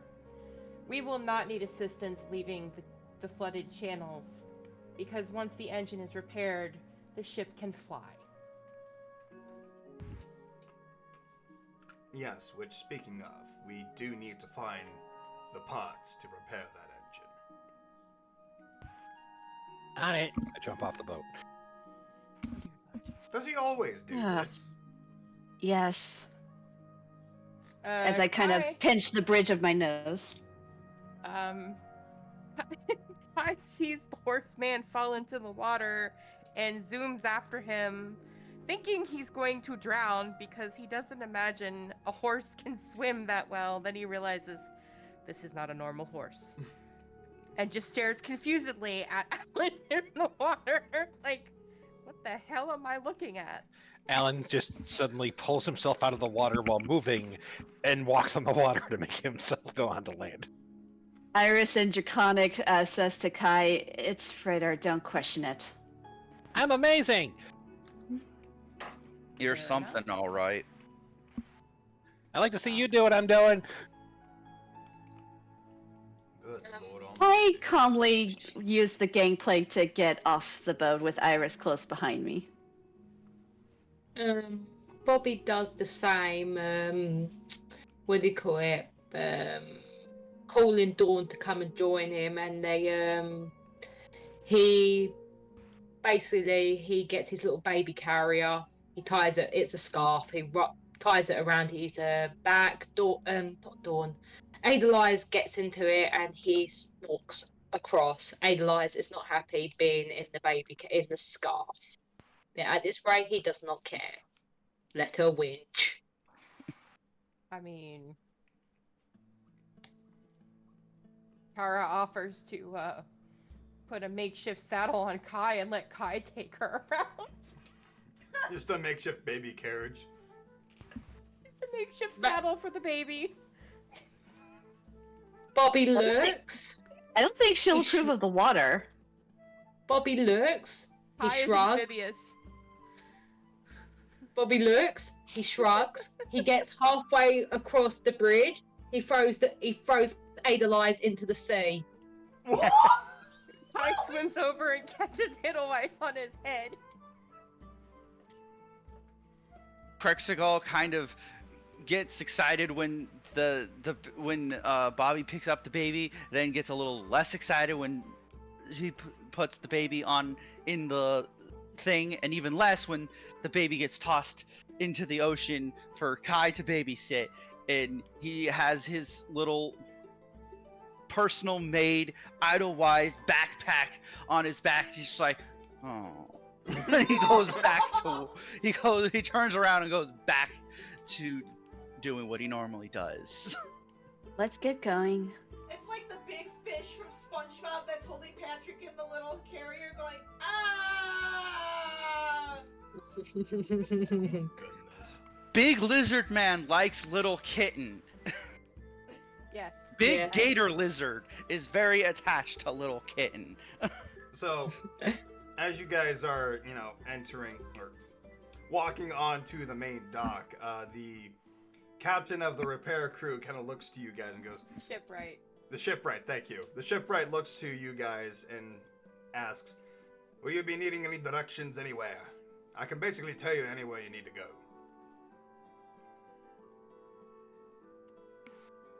Where can we find a machine parts shop? As I kind of glance at Michael as if silently inquiring if that's the best place to start looking. Michael kind of just smiles. No need to worry. I know this entire city like the back of my hand. Does he? He takes one step outside and sees everyth's completely different. He just goes, scratch that. I have no idea what this city is like the back of my hand. Because when he's Well, been you're here, it was a useless. small fishing town. Now it's a giant city! You have Alan doing a 15 investigation check, just running around asking people, airship parts? Airship parts? Airship parts? So, as you're running around asking people that, you get like a shake of the head no, a shake of the head no, a shake of the head no, and then just a random old lady kind of going, yeah, I do know. Oh, there's a nice little shop over by the church. It makes all kinds of modified parts. Okay, shop by the church. Got it. Thank you, miss. And I pat her on the head. Oh, you said bitch! Oh, God. Oh, the younger generation is so polite these days. Oh, dearie, I think that horseman.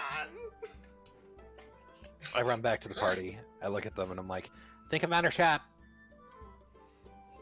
Please tell me you know where we're going. Absolutely no idea aside from saying that it was a shop next to the church. Church? The only church here is the Church of Tiamat, at least last I recall. Should be on the peninsula, just outside the harbor. DM Which was question. Yes? DM question. In the time between my session 0 and the first session, you mentioned that I had arrived somewhere in Yor. Would that be Nordstadt? Yeah, pretty much. Would I? Can I roll an insight check to kind of recall if I saw any significant buildings, landmarks to help us get a proper direction? Yeah, go ahead and roll me insight. Okay. 16. Okay, so you do remember there being like a floating market by the river, and beyond that floating market is where you would find the Church of Tiamat.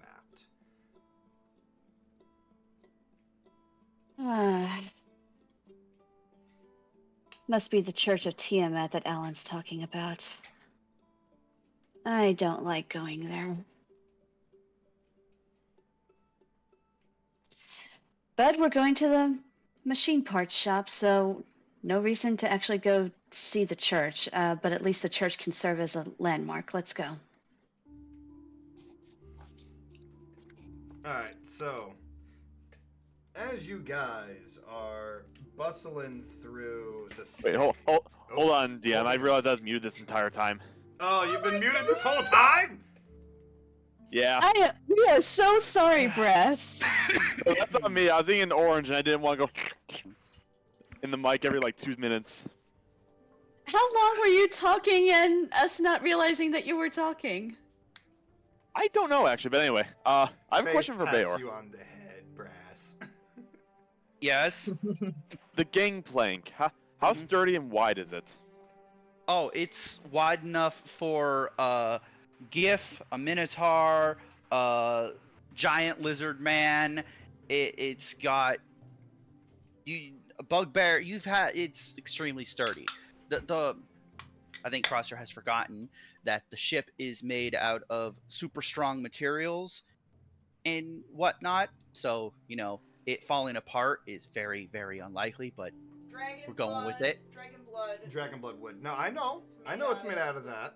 And the fact that the gangplank can hold, it can have like a few thousand pounds on it. Not exactly the best idea, at least not to keep it on it for like an hour, but you can get down it relatively easily. Okay, You can have like 3 people across walking up the boat. Okay, cool. I wasn't sure if it was one of those like standard like ship gangplanks and whatnot because Tannel is freaking heavy. So it's designed to bring cargo on and off the ship. okay, so it's a cargo gangplank, not a passenger gangplank. There is no passenger gangplank. You have one gangplank on either side of the ship, and the crew gets on and off that way, and cargo gets on and off that way. Fair enough. Yep. I will also Question, add... DM. Oh, go ahead. Is the wagon on the ship, or is it not? Let's say... Technically, the wagon can get on the ship, but I don't. getting it off the ship if it's in the condition Crosser wants it to be in, don't think there's a crane to haul it out. We're gonna say no. The caravan with the 2 unicorns is not on the ship. Yeah, that stayed behind. Yeah. Yeah, Bobby's gonna complain about that. He's just walking along and he's making the click with his fake leg, and he's just complaining a little bit to himself. And while he's following Rosalie, he's gonna look around the town and just observe and shit with my perception of 22. So, as you're doing the perception, Hi, hearing Bobby's complaints, moves up quicker and just kind of offers himself as a mobile creature cart. Puppies? Oh no, he's getting out of the water. He's out of the water already. He's got Edelweiss on his head. And she said that he's amphibious. Is that creature He's- becoming a taxi for everybody? His ears twitch for a moment, and he asks us in Crotonicus. He's like, "Are you sure?" He's a large creature. He just kind of eyeballs Bobby and is like, well, would you rather just walk around and complain under your breath, or do you want to just enjoy the ride? I mean, yes, I like complaining. I complain whenever I can. One should complain, but I won't deny a ride. He goes and starts climbing on Kai, and then Rosalie's don't like that. She doesn't like to share him, so she goes up to Bobby and whacks him in the nose. Rosalie, what? You mean Rosalie? You I mean mean, Edelweiss? Edelweiss. Okay. Edelweiss literally goes up to him and whacks him on the nose and is like, "No, my ride." Bobby looks, he's like, "Did you just swap me?" And she hisses at him and he was like, "Why don't we get on back on the ship? I'm having words with you, young lady."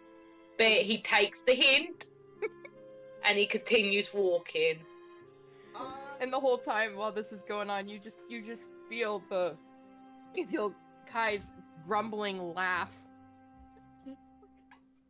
I just kind of watch Edelweiss and smirk as I turn around and can walk in whatever direction I was headed. I will say, as a small thing for Tannel, since the storm went by, your flank is no longer covered in paint. However, the lighter colors of paint have stained your coat very faintly. So you literally have very faint paw markings on your ass, on your fur, until it either gets shaved or you really go through a hard scrubbing like the horses do. Though it literally is a cutie mark at this point. Yeah. I mean, eventually it'll wear out, but that's a big eventually. Yeah, for now though, you just have very faint splash marks all over on the back of your flank from all of the paint. Edelweiss is most likely thinking, "I've marked you, bitch. You're mine." Oh god.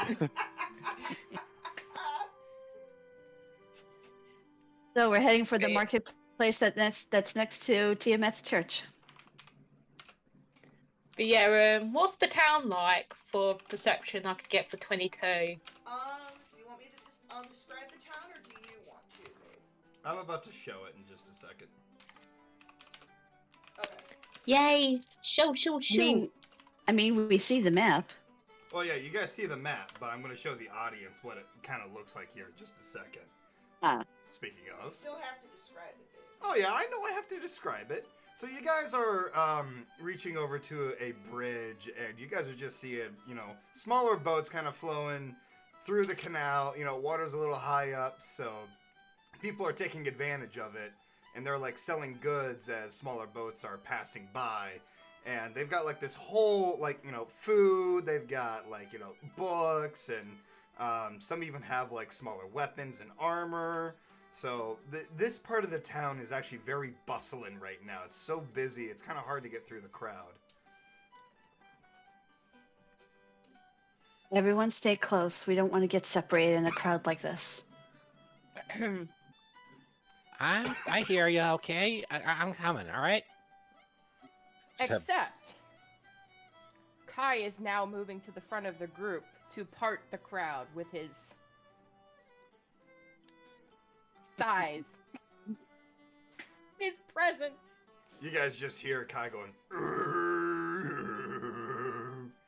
and just continuing down the way, clearing a small path for everybody. And as you guys are going And I'm through, keeping Iris close. yeah, as you guys are going through, you're hearing other people shouting, "Apples! Apples for sale! Discounted price on Friday specials!" And then you hear, you just hear more shouting in the distance, going like, "School books for sale! Special discount! Oh, yeah. I've got bakeries opening down the road. Here's a special sample taste for you. And I'm keeping Iris close. I've got daggers. I've got guns. I've got bits of armor. Come test it out. You know, just all kinds of stuff like that as you guys are going through the market. Excuse me, sorry. Don't wear your voice out. And I'm taking some like throat soothers right now, but thank God that tastes like strawberries and cream.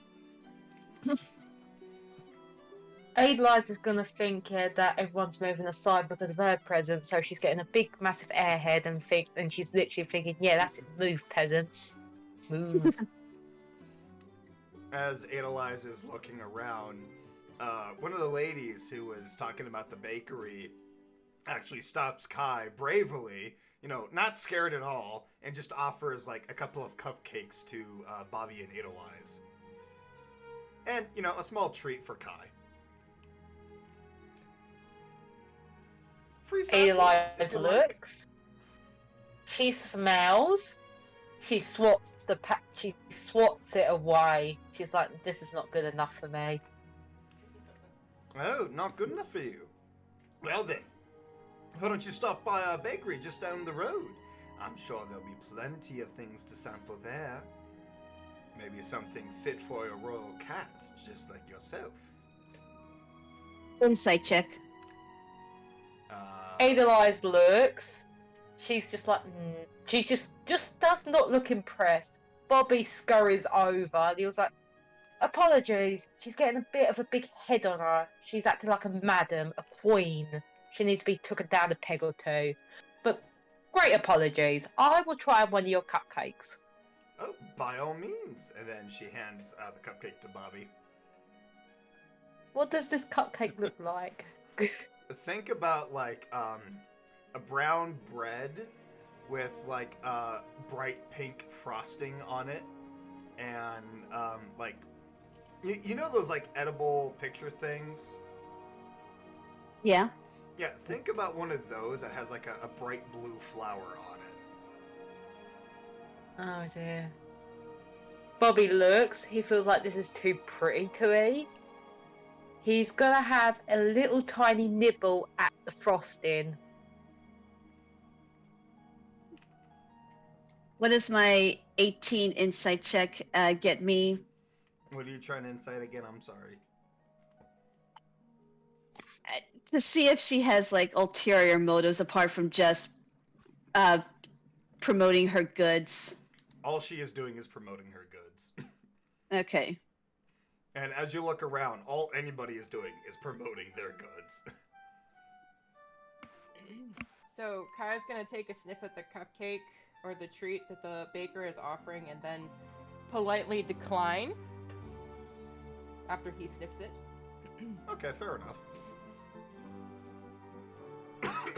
Bobby munches on the sugar, knowing he's gonna regret it later. But he munches, he nods his head in respects and keeps on walking while giving Adelize like a look of stern, like, "Keep it up, madam, I will ground you, no matter how young you look." And she just looks like butter won't melt. And she just literally flops on Kai's back and just like purrs happily. Okay, and everybody do me a favor as you guys are all looking around. Anybody who does not have a passive insight that is higher than a 17, please roll me a perception check. Passive insight? Passive perception. Perception, sorry. The 17. Shit. Yes, I said anybody that does not have a passive perception of a 17, please roll perception. Well, Bayor got some dust in his eyes.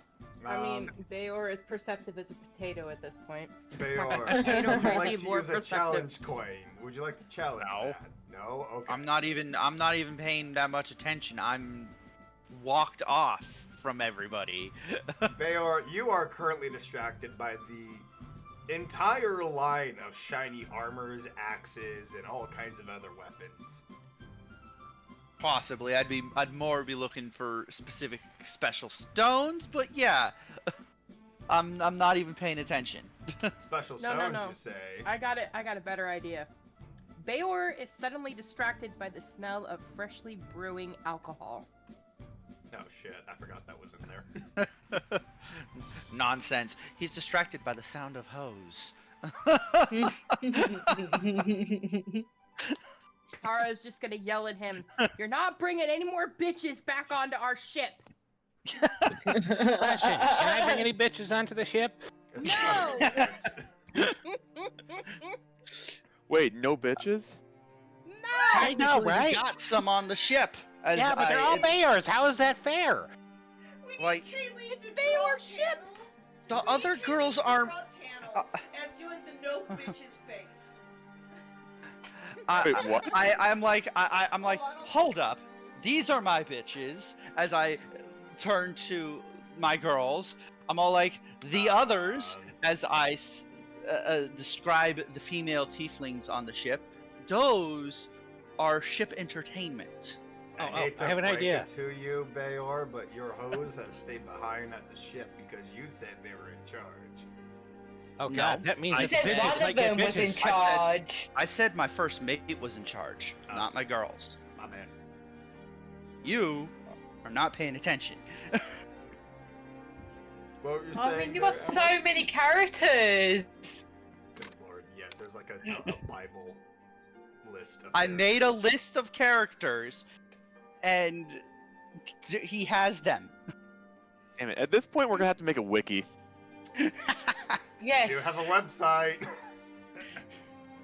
Anyways, Alan, you were Does that saying? mean I have to make a wiki? Yes, Dread, you're gonna have to make a freaking wiki for your crew and hoes and everything else. And you have to maintain it. The Bayor Aw. bitch, the Bayor Ho wiki. Okay, guys.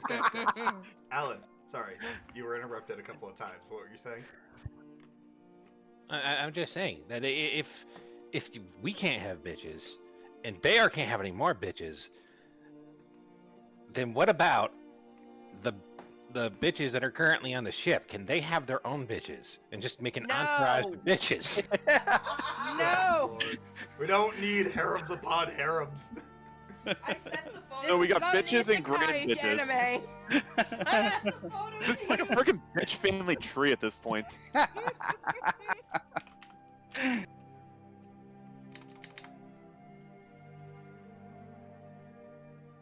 Good I lord. don't know about y'all, but I don't even remember what we're doing anymore. We are trying to make our way to the special place that's by the church at You Tiamat. guys are stuck in the market as people are trying to berate you with like all kinds of sales and discounts. Well, I meant with the whole roll. I don't even know if you explained it or not. The Oh. perception. Ah, yes. That's right. We got distracted by that because somebody was going on about bitches. Anyways, going on more than so, that, but who? Only one person rolled perception? Are you serious? Yes. Yeah, because we've all. Yeah. Yeah, I got Are Even you 21. Dawn's got a- serious? Even Dawn's got a passive perception of All of of you. 19. All of you have a passive perception above a 17. Oh my god, I'm so. I think we're all in the 20s except for like frickin' Bayor. yeah, me and the girls I got a are the 14. only ones that don't. Okay, Alan, please roll me perception.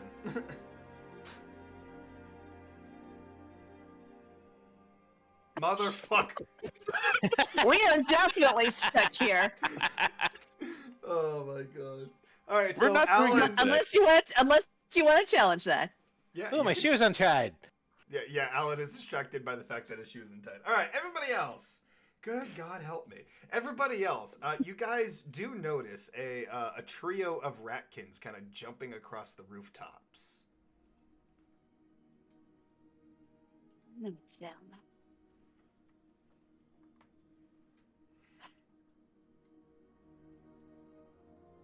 I love the sudden silence I get after mentioning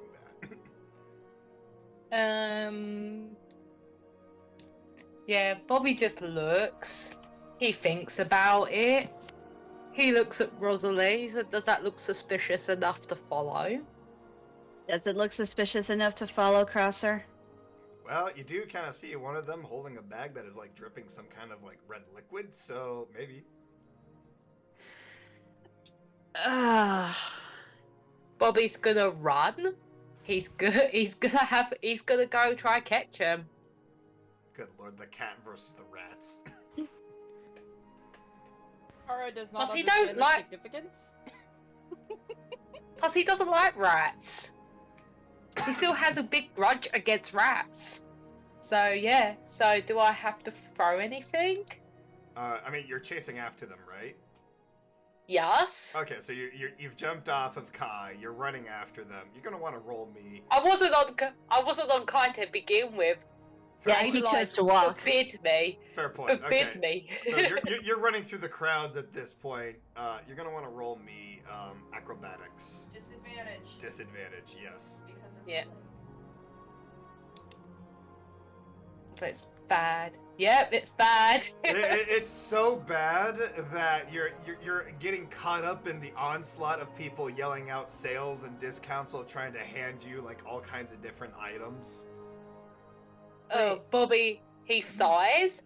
He literally throws the leg off, and he's gonna try one more time, but on all fours. Okay, go ahead. Freeze. Meanwhile, does anybody want to explain the significance of these ratkin to Tara? Just Or a second. Because I was typing this as Samba was explaining stuff. Ah, okay. So meanwhile, Bobby, mixing names. Bobby, you get on all fours. You basically start crawling around under people's legs, zipping through the entire crowd. You manage to climb up the roofs, and you're coming face to face with the three ratkins, who all just kind of turn to you with glowing green blades, and just hissing at you. Ratkin, no like cat. Bobby just gets flashbacks. He rolls his eyes and he hisses back. He goes, "Drop the bag." No, Ratkin not drop bag. Ratkin need bag.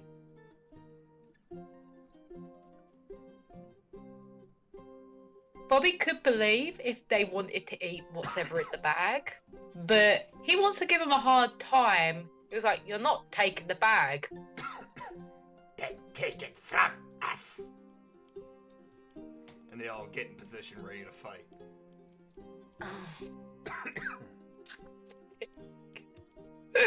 I'm gonna let everybody else do what they want to do first. That might be a good idea. Do, do, do, do, do, do.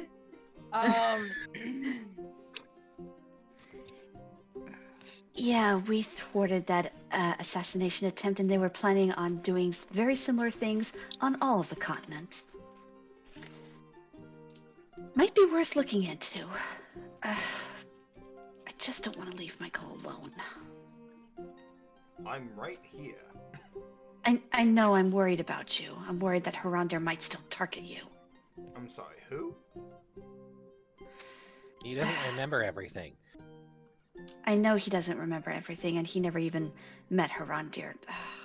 I mean, speaking of that, I have a question. Yes. I mean, we found you in a coffin, right? Yes.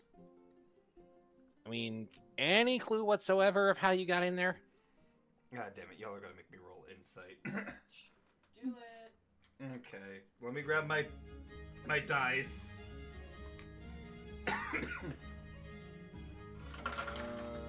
Oh shit, okay, he does know.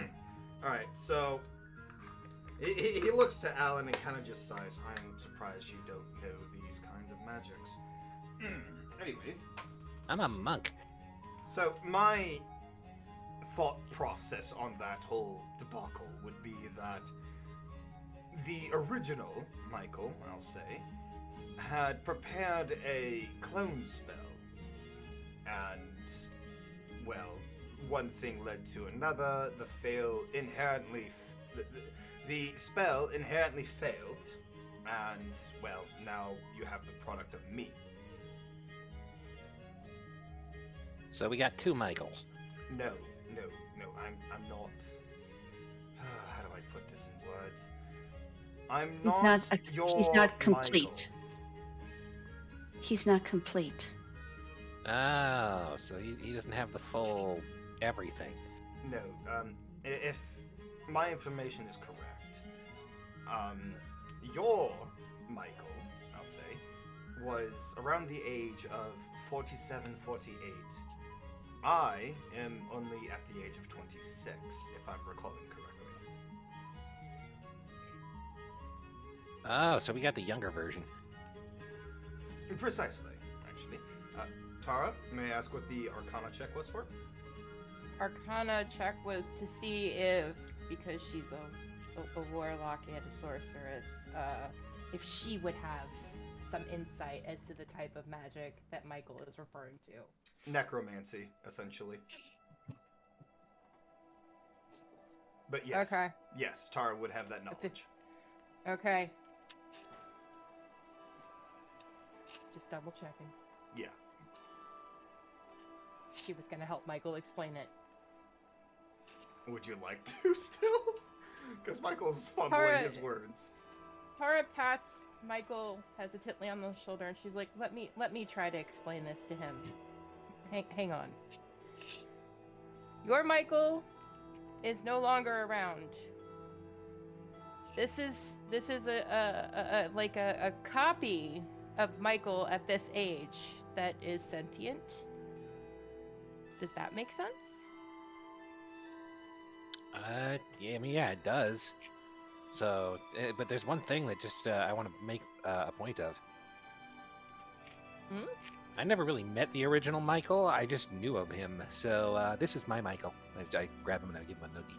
I mean, this is my Michael too. I've never met the other one either, but Oh, dear me. Oh, Lordy, help me. get used to it. Some of us are touchy-feely. Not me so much, but apparently the horseman is. Rosalie, help, please. Ellen, please. What? Horse hugs? Please let him go. Okay, fine. I'm not sure how I feel about this physical affection.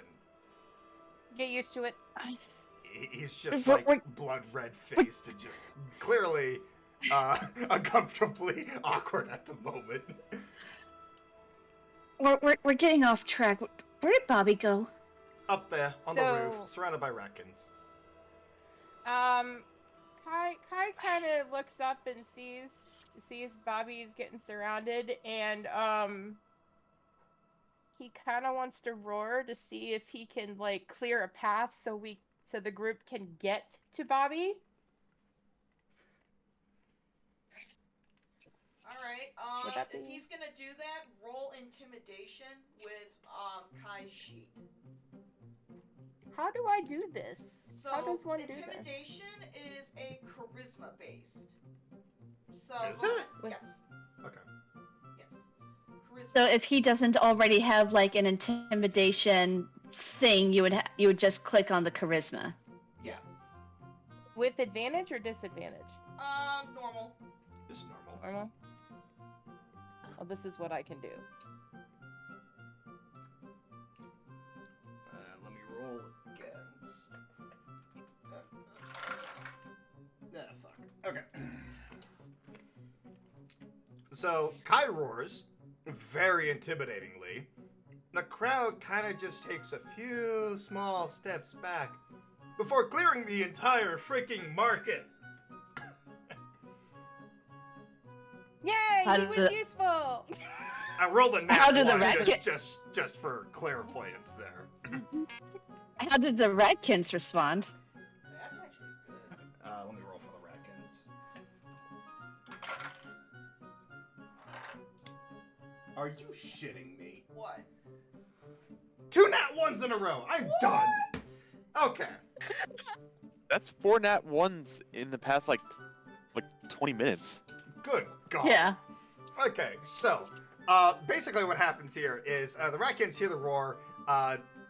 Liquid can be seen dropping between their legs. They drop the bag and just jump off the roof into the canal. Bobby literally witnessed this. He was like, "Oi, cowards, come back! I wanted to eat you for breakfast." They're swimming down the canal before a big shark swallows them whole. God. And now you've got Kai just standing there, pleased as punch, kind of swishing his tail back and forth, kind of happily, like, "Oh yeah, I still got it. Oh yeah." Bobby throws his fist up at Kai, and he was like, "That was my dinner, fool!" Oh, the poor shark. I will offer Bobby's to get some big fish for Bobby instead. Bobby's gonna have a look at this bag. Do you open it? Yes. Roll me a wisdom. Well, since oh dear. I was gonna do an investigation first. Like, is the bag moving? Is it wiggling?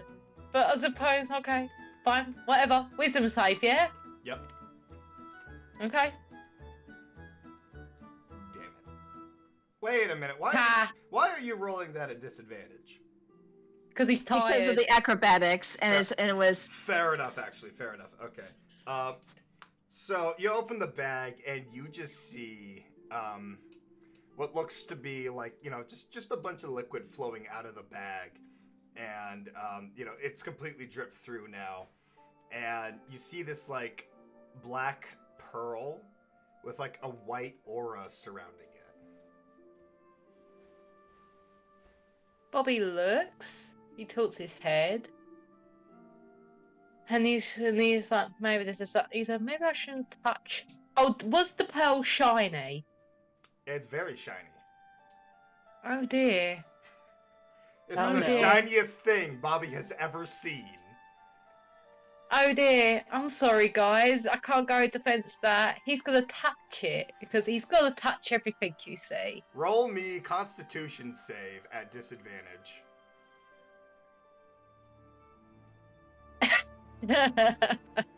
I'm sorry, Bobby. Your eyes go white and you fall unconscious. He just falls. He falls back dramatically. He's like falls off dramatically, and he falls off the roof. Just like. Into the canal! Iris, go catch him. She flies Um, and she catches him in her claws. I'm gonna need Iris to roll me a dexterity save. Dexterity save? Curiosity Okay. killed the What cat. about a strength, too, to see if it's carried? Well, I'm saying dexterity save first for a very specific reason, as I think people have forgotten one key detail that is in the canal. There's a shark there. Sharks? There's a big shark in there, and it leaps out of the water, trying to nom on Iris and Kai, apparently. Motherfucker. Too late! Kai just jumps out of the water, karate kicks the shark in the face, and just sends it flying into the ocean.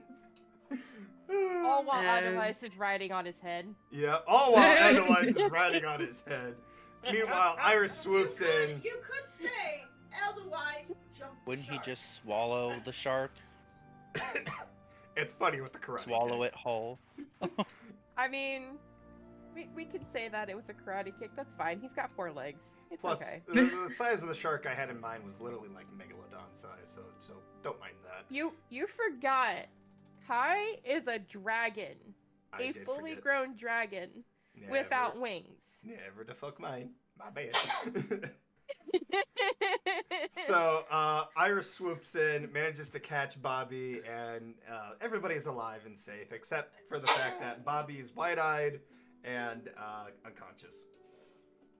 Adelize just cheers. She's like, "Yay!" And then she literally just pets Kai's head to say, "Well done, big dragon boy. You still got it. Well done." And she just wags a little tail and just falls over her stomach to like just do like a little like Star Angel to stroke as much as she can of Kai's head.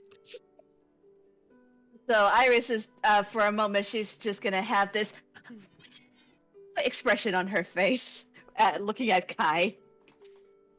And Rosalie make her way over to Bobby and, oh, do I have to do this again? Pulls out her water skin, starts to pour a little bit of water on Bobby's face. That does not work. Oh dear. And as you walk up to Bobby and pour the water skin on his face, you do notice that there is now a bit of a glowing white aura surrounding Bobby. Oh no. And Bobby's What? fur What? begins to slowly turn black with a starry skin. Oh no! Kara is going to come up beside Rosalie and just like caution her, like, don't touch him. Don't touch him. Whatever you do, don't touch him. But wait, the Dirk, didn't Kai just touch him? Iris touched him. Iris touched him. Oh dear. Oh no. I need Iris to roll me a Constitution save. That would just be a roll Constitution if there's no save button. Yeah, it's just regular Constitution. Yes, just roll con. I don't want to challenge this. You don't Oh, wait, want to challenge wait. this.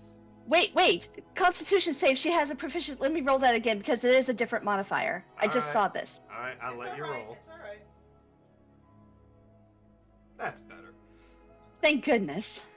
So, some of the white aura glow begins to show on Iris, but she kind of just blows it off and it just fades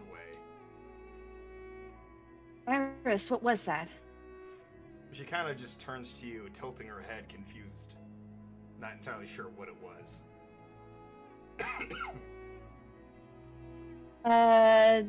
Divine sense. Divine sense? Give Is the me a bag- second. Show it to me. Is the bag still on the roof? The bag is actually still in Bobby's hand. Oh, okay.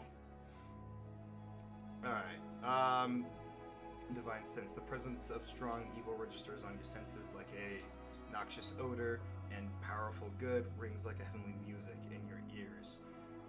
Oh boy, how do I describe this? Come on, DM, you can do it. Yeah, it's confusing because of the nature of this typical Yeah, thing. explain it the best that you can. If it's confusing, then that's So, you're hearing some kind of angelic music. It's very faint, but it's also followed with a very strong stench of odor, like a skunk. What is this? Okay, who farted?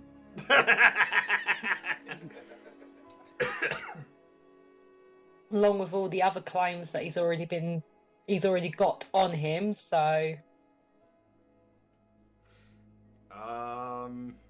Yeah, so Michael is going to rush in between everybody, and he pulls out that same stick before that he was working on the engine with. Kind of just give it a little scan, and just kind of backs everybody away. You really don't want to touch this. What is it? I've only seen this energy once before in one of my travels. I never wanted to see it again or mention it. This is undoubtedly taken energy.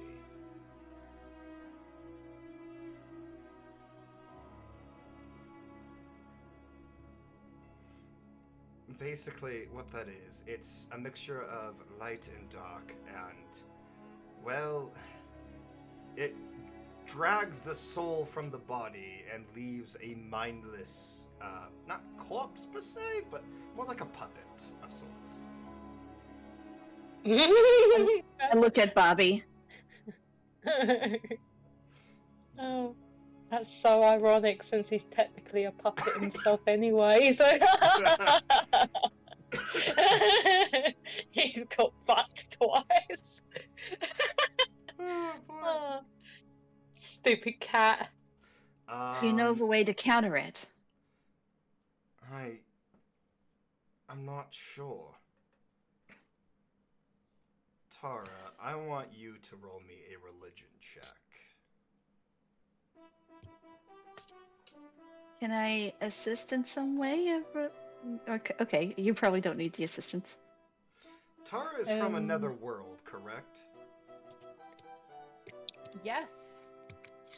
So, Tara's been around the block before, correct? Like, traveling between universes and whatnot? She's well known at the Radiant Citadel, that's all I'm gonna say. Good. She might have this bit of knowledge. Roll me an insight check. Oh, Lord.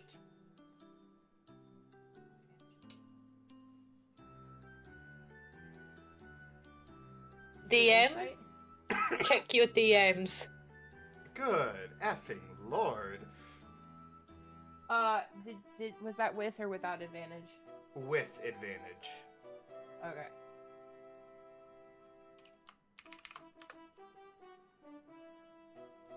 Okay.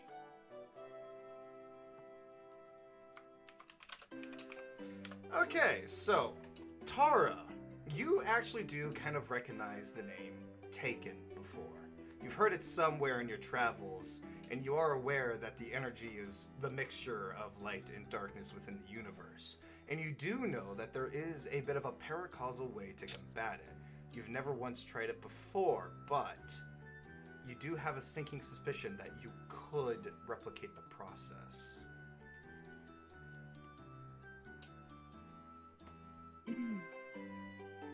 Tara clears her throat and she glances from Bobby to the group to the baby and back to Bobby, and she's like, I suppose I could call on my patron and try to replicate this and reverse it. Wait, what are we trying to reverse? Tara's just gonna look at Horseman and be like, dude, seriously? This is Obviously. this Yeah. is out of your league, Alan. Don't worry about it for now. Okay. If And then Alan just goes back to like standing there with a blank look in his face, smiling as he just listens to the music in his head. Tar, remind me again what your deity was, or your patron was. A fathomless. Perfect. Okay.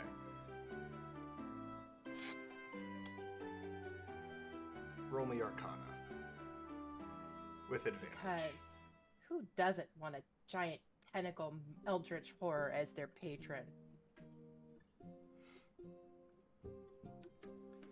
Abso-fucking-lutely perfect. Okay, so, describe to me how you call upon your patron.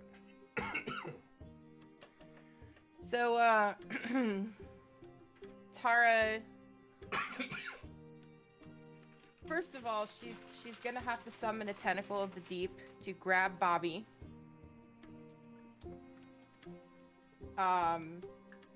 And the tentacle will wrap around Bobby, and then Tara and the tentacle will go into the water.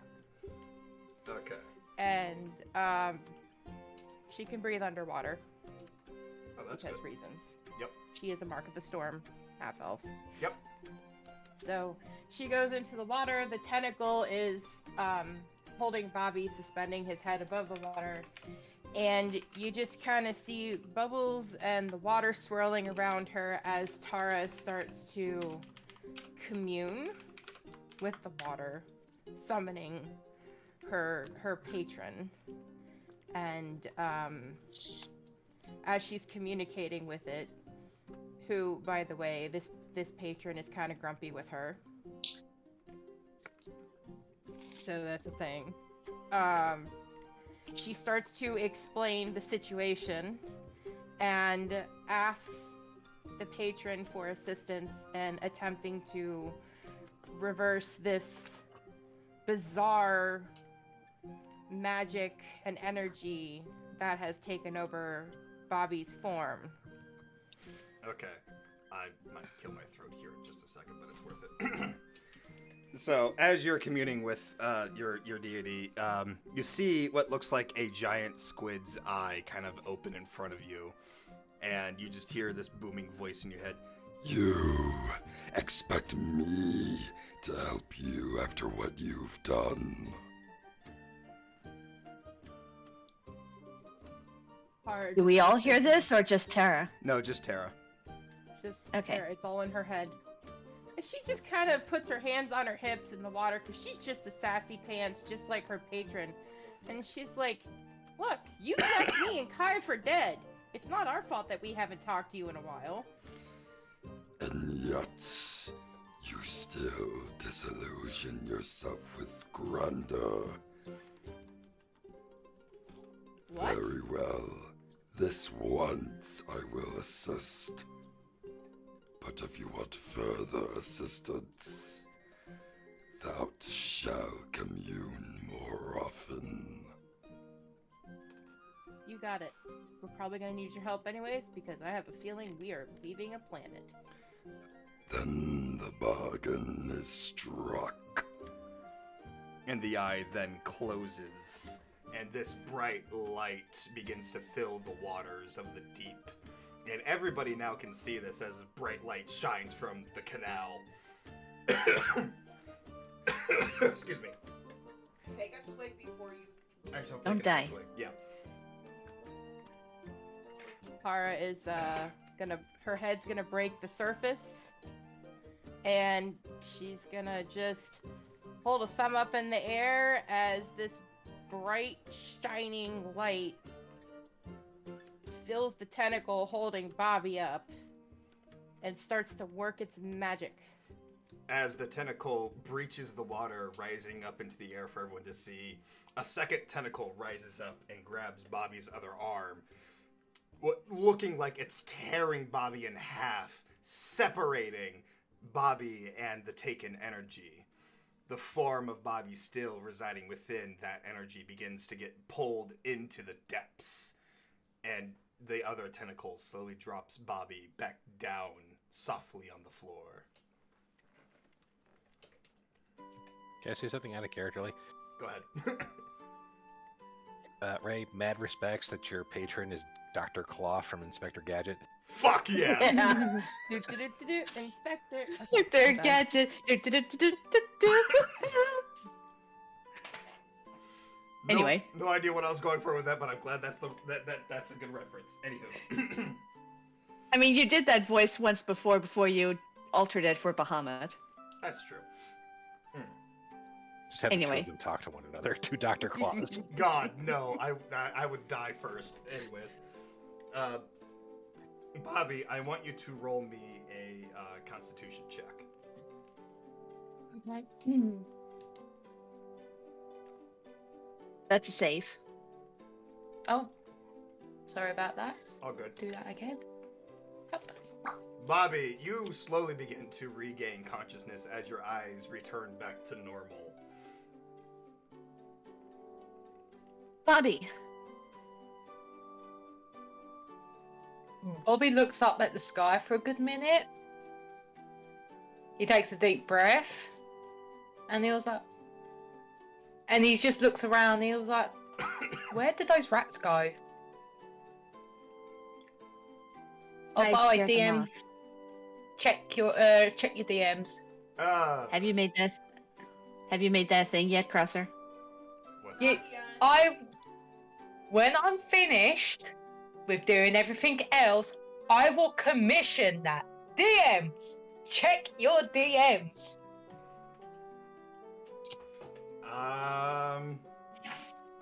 I have checked DMs. May I speak to you plainly? Thank you, Mum. Yay. Thank you, Mom. What did you say? Sorry, no. My partner came in and Okay. I will speak to you plainly in this, so that way everybody can kind of like hear me. So, Bobby, whilst you were under duress from the taken energy, you were given flashes, images of an oceanic temple deep within the waters, far off to the west of this town, and you saw a piano. You saw the door opening behind the piano, and you saw a blue jewel, similar to the one that you found in the volcanic temple.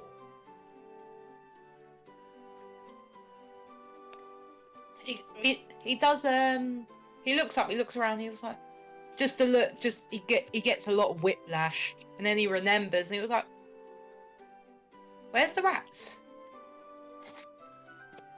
I scared them off. Are you okay, Bobby? Piano, doors, ocean. Wait a minute, you saw that too? Bobby looks up, and he was like, yeah, did I fall asleep or something? I haven't been sleeping well lately.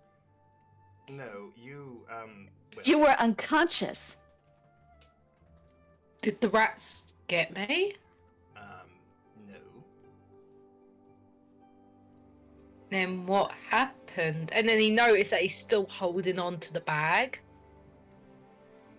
Bobby, can I'm sorry, you might not want to open that.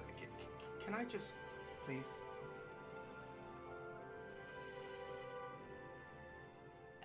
Bobby looks, anyway. He noticed the shiny pearl thing. He kind of remembers something. And then he's like, I don't like you still, but I will give this to you. Thank you. Michael then produces like a steel box, a steel lock box of sorts, shoves the bag in there, closes it, pulls out a key, locks it, and then tosses the key in the canal. Tara and Kai just watch the key go over into the canal, like following with their eyes like, cats in a laser dot. Well, that was unceremonious, but I think necessary. Very, very necessary. Clearly, whatever is in that bag has the ability to take individuals. We don't want that getting in the wrong hands, and we don't want anyone touching it. So, in the box it stays. Wait, what do you mean take? Needless to say, Bobby, you were this close to losing your soul. If it wasn't for Tara, well, you would have lost your soul. Bobby chuckles for a moment, and then he literally bursts into laughter. And then he realised how everyone's looking at him, and he quiets down. He was like, you're claiming I've got a soul, but okay. I believe you. Clearly, if the taken energy is able to take over your body like that, you do, in fact, have an intact soul. So... Oh, I've got a soul, but did I say it was mine? No. And he gets up, and he looks around again. He's quite disoriented, and he was like, why would those filthy rats have that? I'm not sure. Why would they have this? Could I throw an insight check? Not that I would know, but... You may.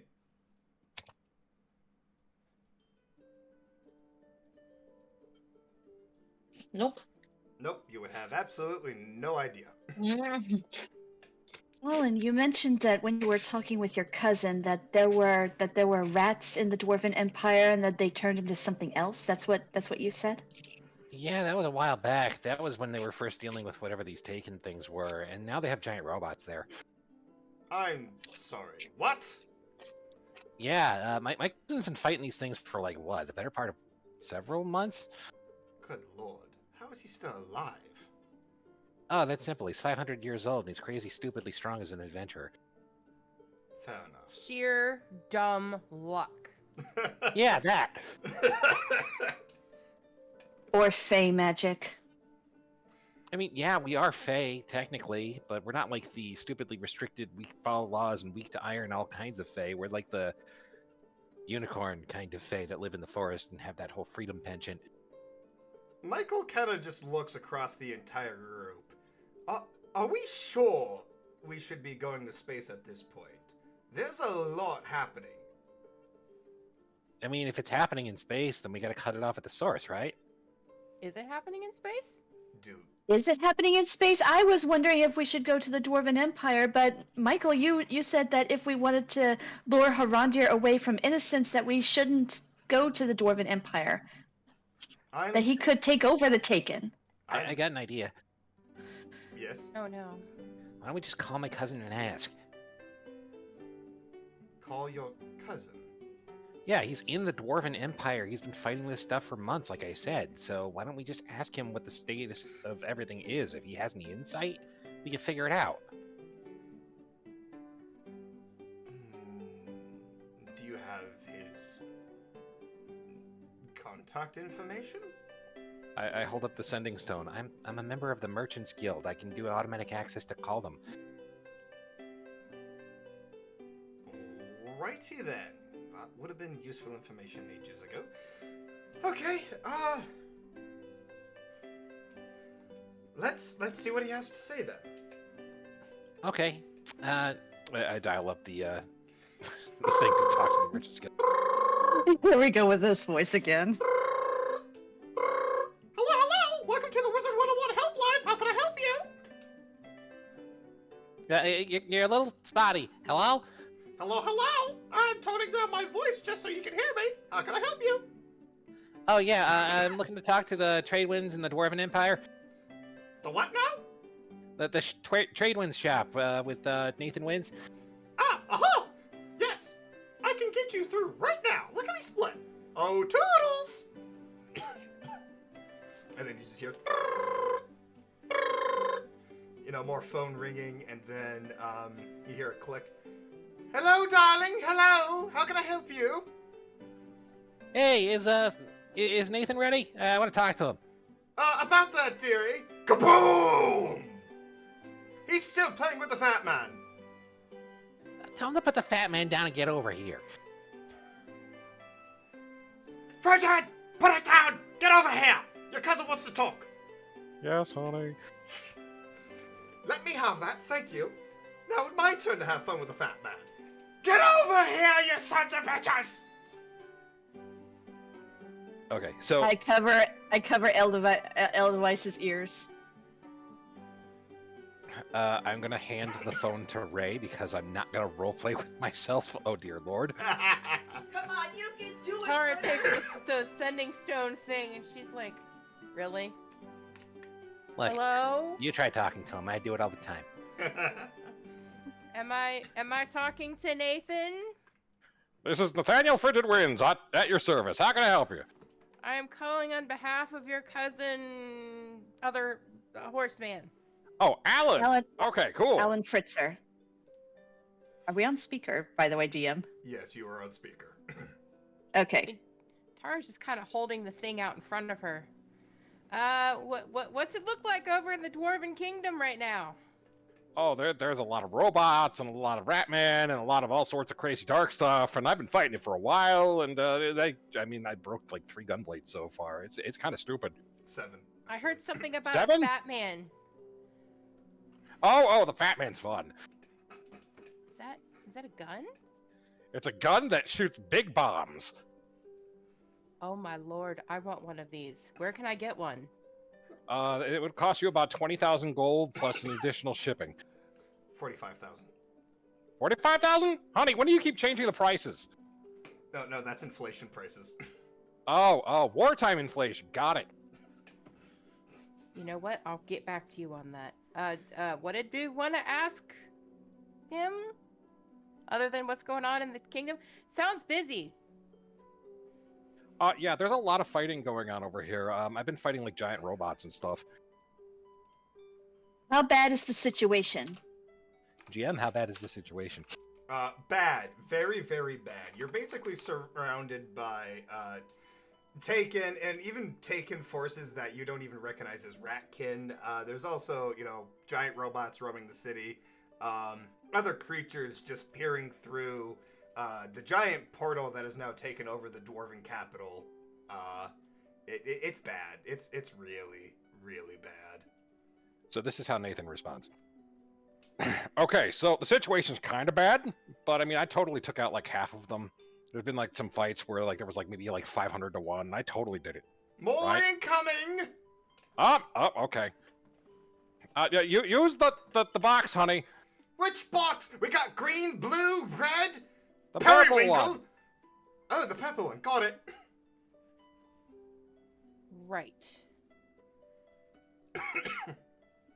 She's gonna use the implosion engine. Yes. I'm sure Tara and all of us can hear all the fighting going on in the Yep. background. Oh yeah, no, it's just constant gunfire, explosions, screaming, yelling, weird noises that sounds like they're creatures. Just all kinds of wartime shenanigans. I mean, as long as they This don't wake sounds the what- baby, then we'll have undead on our hands. Wah, wah. Ah, god damn it. This Oh. sounds worse than when I was talking with Selenar. Oh, okay. Well, good luck. Well, you had any other questions about what's going on other than me just fighting it? Did we? How badly do you need backup? I wouldn't say no to it. You want to go Honey, to the we can Dwarven use all Kingdom? the freaking backup we can get. We have refugees that need escorting out of here still.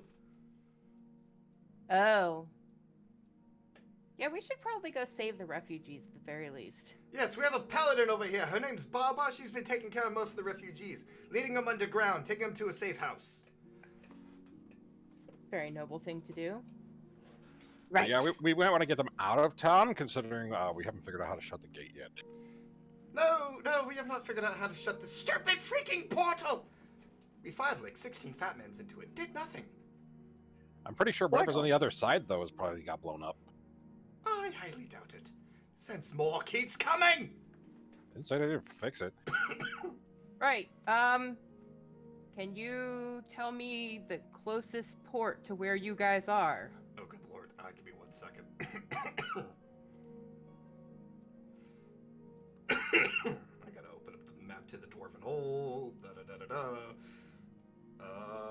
Closest port would be in a town or city called Zahelen Zanoi Lechkoi. Which is Zip Dwarvish for zombie what? Technically, it's Russian. I don't remember. Zip zoppity zoop. Got it. We'll get there as quickly as we can. Pass along the message to your paladin friend that we're coming to get the refugees. Cool, you got it. Hey, honey, Passing it along, dearie. they're coming with the something to pick up the refugees.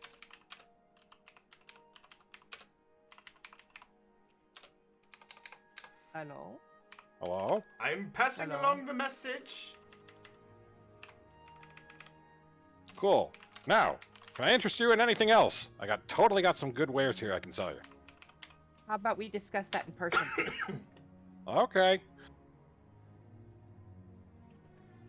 Alan's Okay, like, stay safe. Is he trying to sell you something? Yes. Uh, It's okay, I kind of want to buy the fat man from him. oh, God.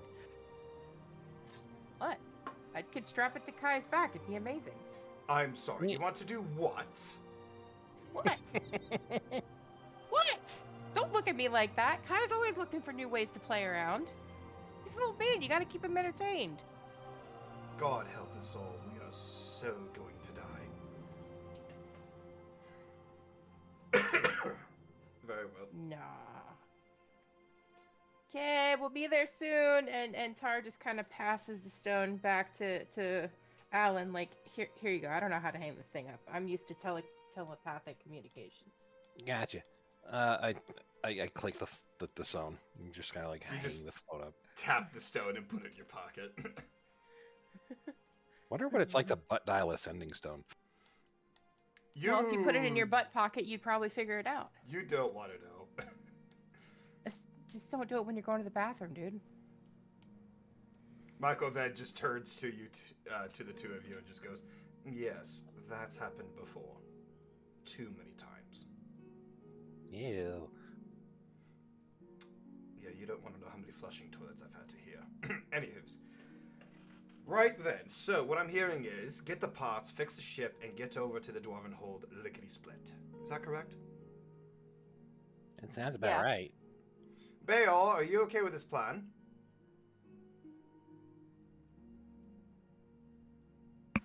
They are. I think Baal Ugh. fell asleep. Baal, new No. plan. Mm-hmm. We're not going to space or going to the Dwarven Hold after all this. Alright. We'll probably go to space afterwards. Oh, definitely. I would love to see the stars. Maybe Traverse the reinforce the astral hull plane. a little bit too before we get there. We're working on that. Yeah. That's a bit of a process. Anywho. Parts. Right. Where were we going? What were we doing? Next to the church shop. Church. Shop. Right. Got it. Where was that again? Church of Tiamat. Church of Tiamat. Oh, what did we lose? Oh, I think we lost a Rosalie. Her mic cut out. Oh, they're back. Testing. 3, 2, 1. Hello. Yay. Okay. I was asking Michael how fast can the ship get us from Yor to the Empire before we had. Michael wouldn't know that. That would be a question you would ask Tara or one of the engineers on the ship. Yeah, Well, Michael just kept Michael it developed going. this engine. No, Michael did not develop Michael this fixed this- engine. Michael did not. Michael develop did it. nothing. I mean, with I meant this to say engine. fix the engine. I'm sorry. I meant to say fix the engine. Yeah, Michael's just been keeping it running. Okay. Tara, how fast can the ship travel to get us from here to the Empire, provided that we get the parts?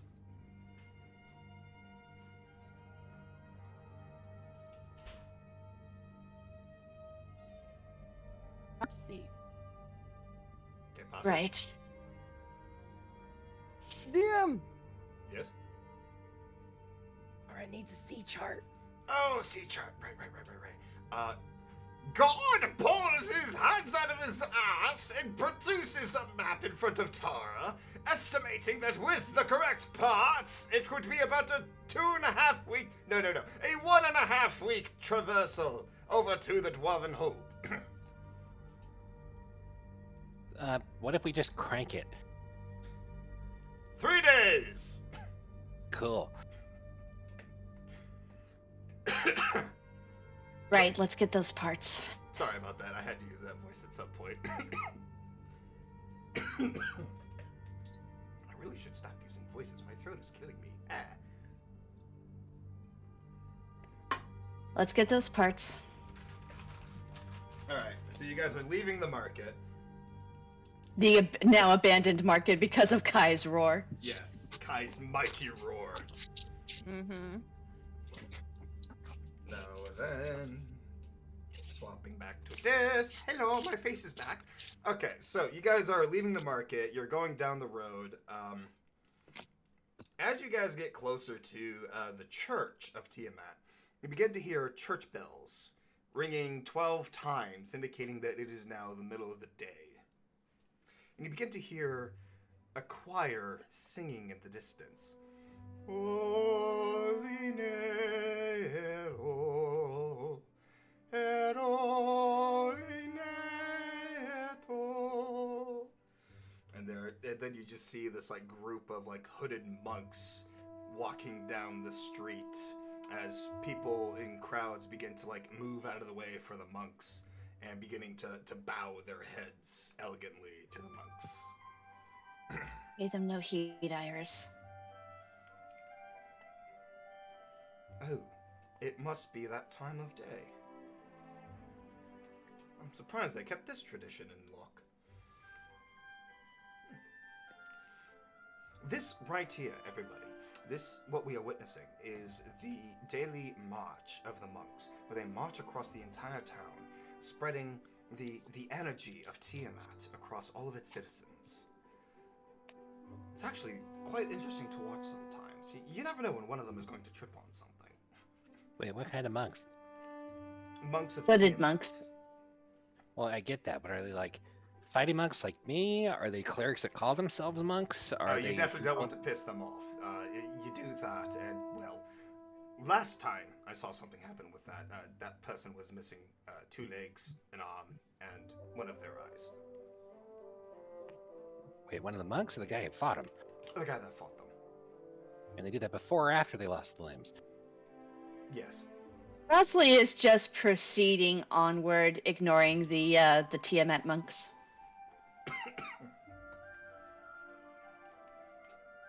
Right then. Tara, how much do you think the pots is going to cost us? I got it. You got it. Very well. Bayo, once we have the pots, how long do you estimate the gnomes will have it finished by?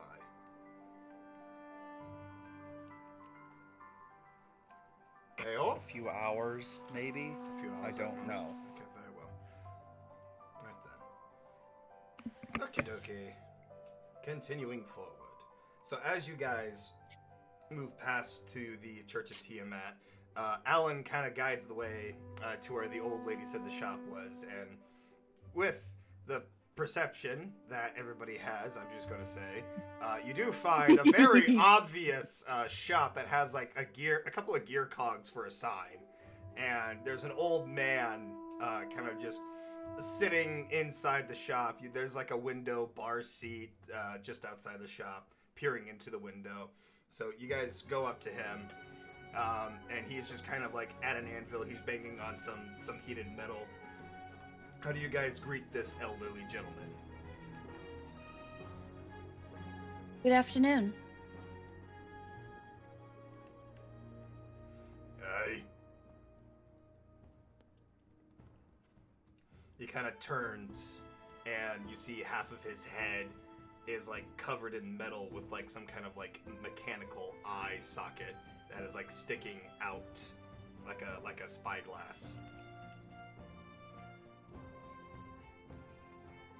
We need some machinery parts. Michael, can you please describe what kind of parts that we need? You're better at that than I am. Well. Oh. Tara, you're rolling persuasion? Yeah. I didn't mean to do that with advantage though. Okay, do you want to re-roll that? Okay. There we go. Tara steps in front of Michael and right up to the shopkeep and just starts rattling off a list of parts that they need. Without even batting an eyelash at the rest of the group. Must be some kind of special engine you're making. She nods. Yeah. Well, you know. Space gnomes. Ah, I've had my fair share of those. Got a whole crew of them that works on this engine. They built it. Good. The more the merrier. Less likely to make mistakes.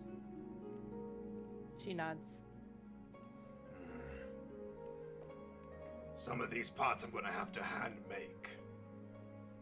It will take me several hours. That's fine. How much is the labor gonna be? Market's inflated, just so you're aware. Merchants Guild discount? How would you like to trade some of this, if not all of it, for Arctic sea drake scales? Come again? I also have some Arctic sea drake oyster. scales. You know how rare those are.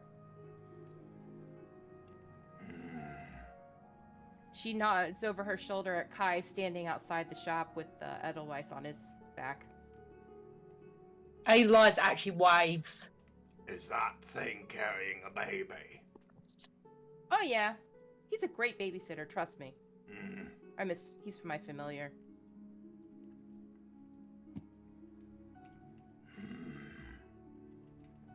Tell you what. That. There's an ancient treasure. One of my colleagues has been looking for quite some time. If you find me that, I'll take all of this for free.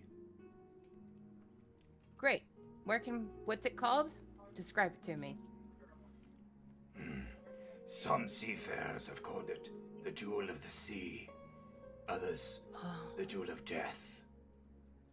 'Cause everyone Right. that has gone seeking it has never returned. let me guess. Deep sea cave temple type thing, right? Correct. Very deep. She looks over at Bobby. Does that sound familiar to you? Bobby has a Michael? think. Bobby has a think about it, and he said, "Does it have a piano in it?" Not sure about Back. that. None of them have ever mentioned a piano before. Most sailors that have gone to it have either drowned or died to the serpent. Well, that sounds like fun. Bobby looks up at Michael. Well, if you claim to have the same dream as me, surely you would know more. It sounds exactly what we're looking for, actually. Question. Answer? Is this just going to be like some ruins where we're going to explore, or are we talking about a full-on dungeon with traps and all sorts of crazy puzzles? No spoilers. No spoilers. No, I'm asking this in character while I'm looking to the Oh! there. As far as I'm aware, none of the seafarers that have went seeking it have ever found it. So, if you find it, you'd be the first to know. Daniel barges in. Well, that sounds like fun. Let's do it. Are you good with going deep underwater, lad? As long as it's not in the air, I don't give a shite. Very well. Tara pulls out a piece of paper, parchment from her robes, and slaps it on the counter. Can you write down the sea coordinates for me? Aye, that I can do. He then pulls out a sizable quill and a sizable canister of ink, and then just begins writing as elegantly as he can a set of sea coordinates that go far west from Nordstadt. It's okay. It doesn't matter what language you write it in. I can read all languages. So, Can you read Galvaean? Yeah. Interesting. Never met someone like you that could read Galvaean before. Go ahead, Eddie. You were trying to say something? I was going to say, before we go running off, Adventurer 101, do we have a library that's somewhere in town? Why? Because I'd like to look over whatever legends exist in something that's in that area. If there's anything that can key us into anything we might have trouble with before we walk in the door of the unknown ruins, I'd like to find it.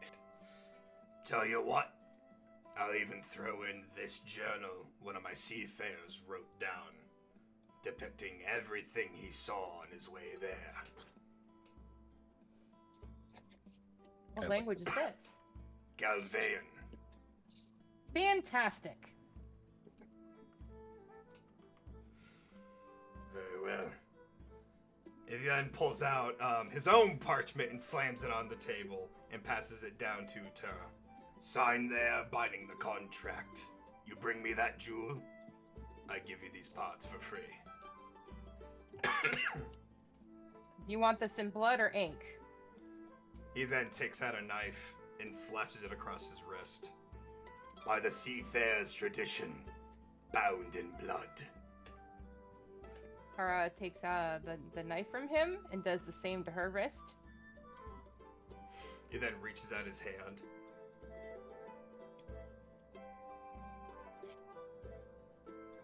And she tilts her wrist and drops her blood on the contract.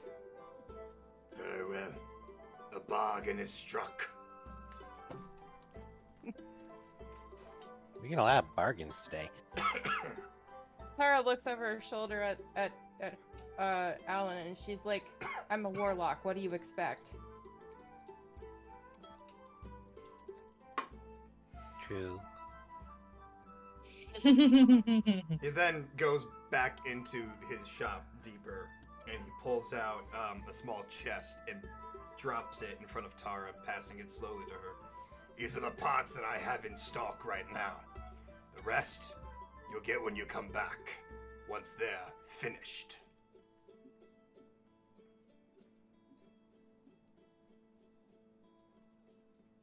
Tara nods as she rubs her wrist and takes the parts Thank you. And we will be back with this treasure as soon as possible. And she takes the book and the coordinates and shoves them inside of her clothes and just starts walking back out of the shop. Best of luck.